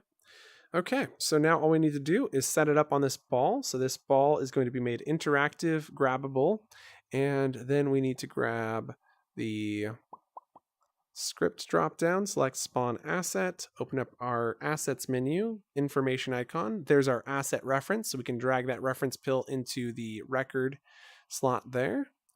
And now under empty and current asset, we don't need to fill that out because the script will do that for us. So we can now come in and try it out. Here we go. Grab, press my index trigger. There it is, and it's even playing music. So the script is functioning, everything's working well. And if I press my index trigger again, it'll despawn. And you'll note that there is one bug here, whereas if I press the trigger a bunch of times, it'll spawn multiple. And they'll kind of get glitched in, and they won't be able to despawn. So there's one that's kind of bugged out. And so there is a way to fix this, though. There's two ways to fix this. So way one is that we say, instead of using this equals symbol here, we use a Boolean. So instead of using an empty, we delete this, excuse me, and we use a Boolean, and this will be called is spawned. Okay, so we say is spawned, and it starts as false, and so we'll set is spawned to true. So we go Boolean input true. And what we want to do is say if it is not spawned. So we grab the not operator. So we say if it not is spawned, meaning it has not been spawned yet, then we set it to be spawned true, which will spawn the asset. And then down here, when this happens, we set it to false. We can now delete this and we're done. So that's another way to do it. So that way it doesn't have multiple objects spawned, because this will just try to despawn it. There is some bugs here as well, because it's going to also try to delete the current object before it's been deleted. So I guess the way to get around that would be to put an if statement in here that says if is not spawned down here, then we delete current asset as soon as that comes in. So just another way to double check that. Lots of checks. Like when you're trying to fix bugs, it becomes a lot of these like, oh, but what if this? Oh, but what if this situation? Oh, what if someone does that? And so that's kind of what we're looking at here. So the thing that you might want to do though is interact with that spawned asset. And so say for instance, we want it to play music not on world start, but after a delay. So we say, excuse me, when this custom name event is received, we can then send an event with delay to that object. And so we'll send my event to the object after, we'll say 3 seconds. So once that comes in, it's going to receive an event. Now this means, unfortunately, some problems with that, because this record, so many things you're going to see here. It's so difficult. So hopefully you're seeing some good stuff in this. We'll zoom out now. And so we were previously using when world has started, but we wanted to move this into the my event. And I'm going to double check this, but theoretically this won't work. And so what we need to do is update our record. So we click information, click edit, click change object. And now we can select this object and then click confirm, which has now updated it. The problem is the way asset spawning works on a fundamental level is that it is saved into a cache inside the world. So it will not actually update. So even though I hit play, and I come in here and I grab this and press trigger, you'll see, oh, they must have fixed it. Oh, thank you, JStack, if you're watching. Appreciate you. So it should have started playing though. Am I crazy? 1, 2, and 3. Okay, let's go figure out what's going on here. So either I'm right and it's broken, or I'm wrong and there's something new here. Okay, so we said when custom name is present with object, send my event to that object after 3 seconds. And if I open up this script here, Gizmo, or excuse me, this asset here, the record player, we did change it. We'll zoom in, double check, zoom out. When my event is received, play sound on music. So, wow, it is working, but what's going on here appears to be a different bug. Okay, so I suspect the way to get this to work is to do a ridiculous like delay here. So we say, sorry, when event is received. So I apologize, it's going to look convoluted, but I think this will work. So we'll say when event delay is received, we then send my event to that object. So we'll then send event, and this will be received with an object parameter. So this will be called current object. Click confirm. So when delay is received with current object, send my event to current object, and then up here we'll send delay to self. See if I can find self. That's under our values tab. Okay, send delay to self after 3 seconds, and that should do the trick. Okay, go ahead and script play. Come on in, press index trigger. 1, 2, and 3. No music. Okay. Little confused. When delay is received. If there's something obvious and y'all are commenting it, I'm gonna like kick myself, but that's okay. Let's see what you got.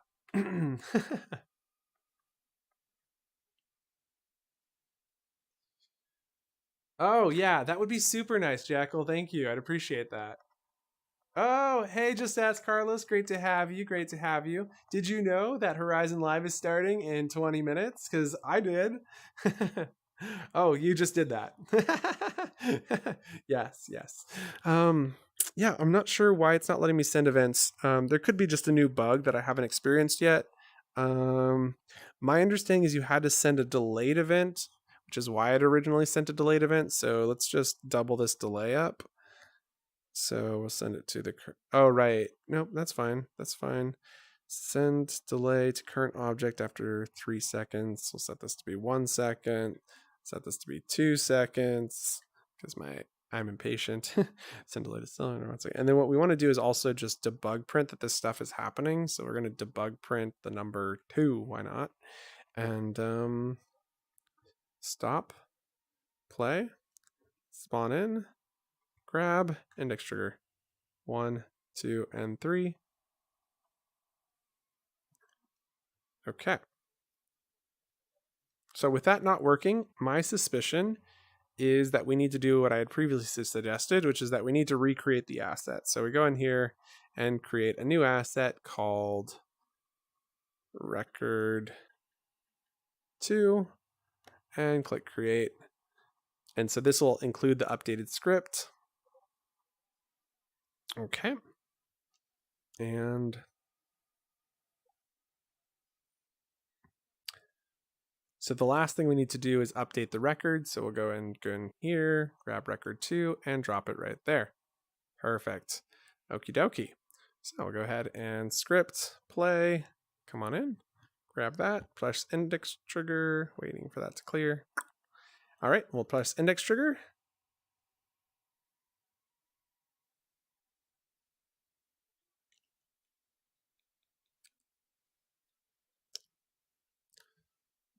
There must be something else I'm missing. Let's see. Custom name is received with object, and custom event name is sent to self. We know this is working because it is despawning it, which would only work if we had saved the current asset. So that's definitely happening. Delay and delay are the same. Oh, right. That would do it. Got it. Sorry, I missed something really simple. I'm sorry. That happens all the time. And stop and play. Okay, here we go. Take 2. And here we go.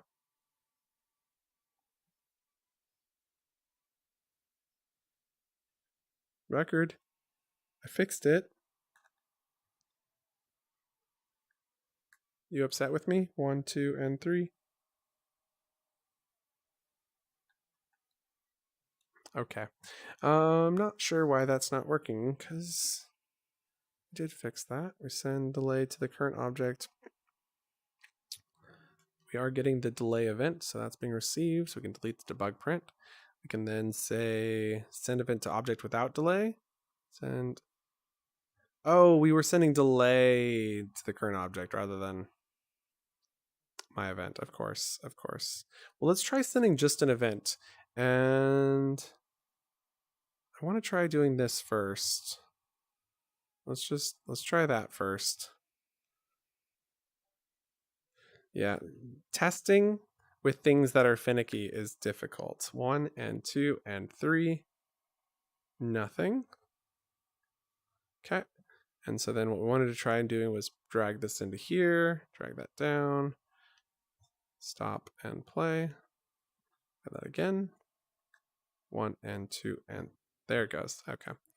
So what we're seeing here is that it needed that delay time for it to actually work. So the question we have is double check that this doesn't work. So if I send my event to object after 1 second, placeholder fragment is missing in label property 8. Not sure what you're freaking out about. I don't think it likes that I use the word my event. No. Let's try this custom. So send event with delay. It'll default to my event. Send that to object after 1 second. Okay, it's all set up correctly. Delete this and script and play. Okay, and spawn. 1 and 2. Nothing. Yeah, so it appears that you need to wait a second before sending this event. So this might be just a difference between Visit 1.0 and 2.0, or maybe it's something that they've changed recently. Previously, you used to be able to send an event inside of this delay, but it looks like you need to send a delayed event and then send it to the object. And yeah, as long as the script is inside, you can delete it. So that's basically the end of that. So cool.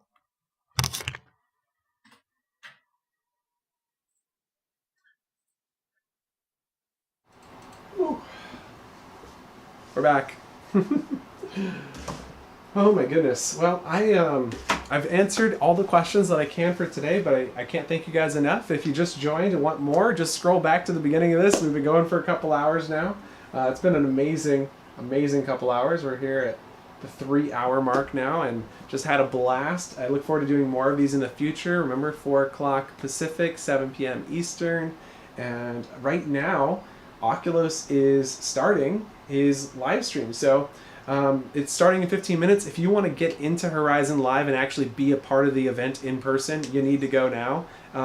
It's going to fill up. It's only got 30 slots. It's a very popular event. It's at Horizon Live. He's got a secret guest appearing. I don't even know who it is. I told him not to tell me because I would spoil it. I'd be like, hey guys, guess who it is? So he didn't tell me. And yeah, just looking forward to that tonight. Look forward to another one of these next Sunday. And if you have any more questions, keep commenting on the YouTube videos. We got our main topics today from the YouTube comments, so I really appreciate you guys, and look forward to seeing you in Horizon. Bye!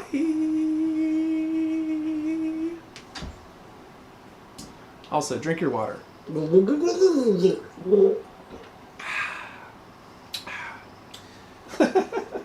Too funny. Surprise guest every week, says Just Ask Carlos. Yes, they're going to be doing the Horizon Live every Sunday at 7 p.m. Pacific, 10 p.m. Eastern, and a surprise guest every week, which is a lot of fun. And it will be somebody who's in the audience, so like, I mean, it's exciting. Ooh. This is the moment where I hit the button to close the live stream, but y'all are still here. Feel free to comment. I guess I'll hang out for a couple minutes while y'all transition over or do your thing. But thank you, Jackal Dude. Appreciate you. Yeah, I do need to get that help with setting up comments. I didn't even know that was a thing. So is it like an app you use to connect your stream?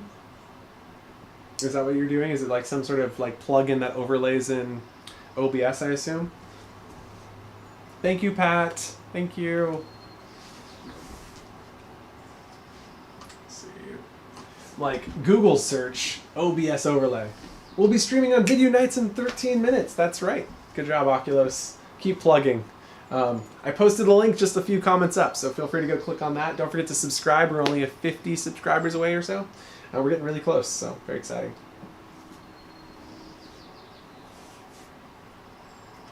Y'all super fans still here. Appreciate you guys. Oh, it's so fun. No, it's built into Oculus Home. What? Wait. What? Wait. What? Okay, now I've got to look this up. You're telling me I can get comments right here? Please, how? Okay, I'm on my Oculus Home. I got Oculus Link, Explore, Library, Store, Social. Social. It's got to be social. No, that doesn't do it. Notifications? No. Settings? Social. Public. No. Experiments? I'm going to wait for you to be like, bruh. Wristwatch, hide panel controls, dashboard, Oculus button, graphics. Do you perhaps mean that where you have the website open and then you overlay? Is that what you're talking about? Where you open the website and then you overlay your desktop in VR? Because I definitely know how to do that, sort of. I've done it. Oh, there it is. I'm like, literally, I did it. I'm on my desktop. I can see my desktop. This has got to be what you're talking about. And then there's a button to like make it small while you're in Horizon. So now if I like, how do I do that? Oh no, I'm like messing with my desktop. Oh gosh. Oh God. Hi, this is weird. This is so strange. This is the highest quality version of myself I've ever seen in VR. Oh, this is so weird. Like, I can see my lips moving. I don't know what to think about that. Oh gosh, what's happening? Wait, I'm in VR, but I'm in my home. This is a trip. What? Oh, I'm tripping balls right now. Okay, I don't know what to do. Okay, go back to... Okay. Well, that was interesting. You basically pop out your chat and you make a new window that you can pin that window to your experience. Yeah, I've done that in the past. I just haven't done it recently. I'm gonna try that next time. Thank you so much, Vidyuu. Totally got that. You don't even need to. I've actually done it before. But if I have trouble, I'll reach out. And yeah, super cool. In fact, actually, hold up. I need to shut my headset down. I'll figure that out later. Actually, bruh. I act like I'm a surfer kid. I'm really not.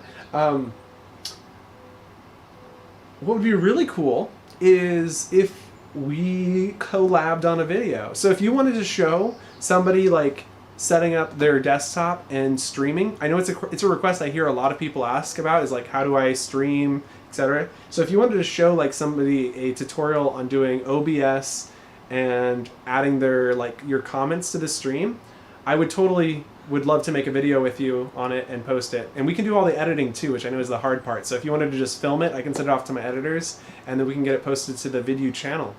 So you can DM me if you're interested in that.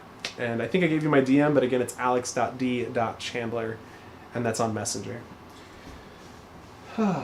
Well, this stream is still going, so I better let it go. You guys got 10 minutes to get to Horizon Live. Oculus 410 is going live on Vidyuu nights in 10 minutes. We cannot wait to see you there.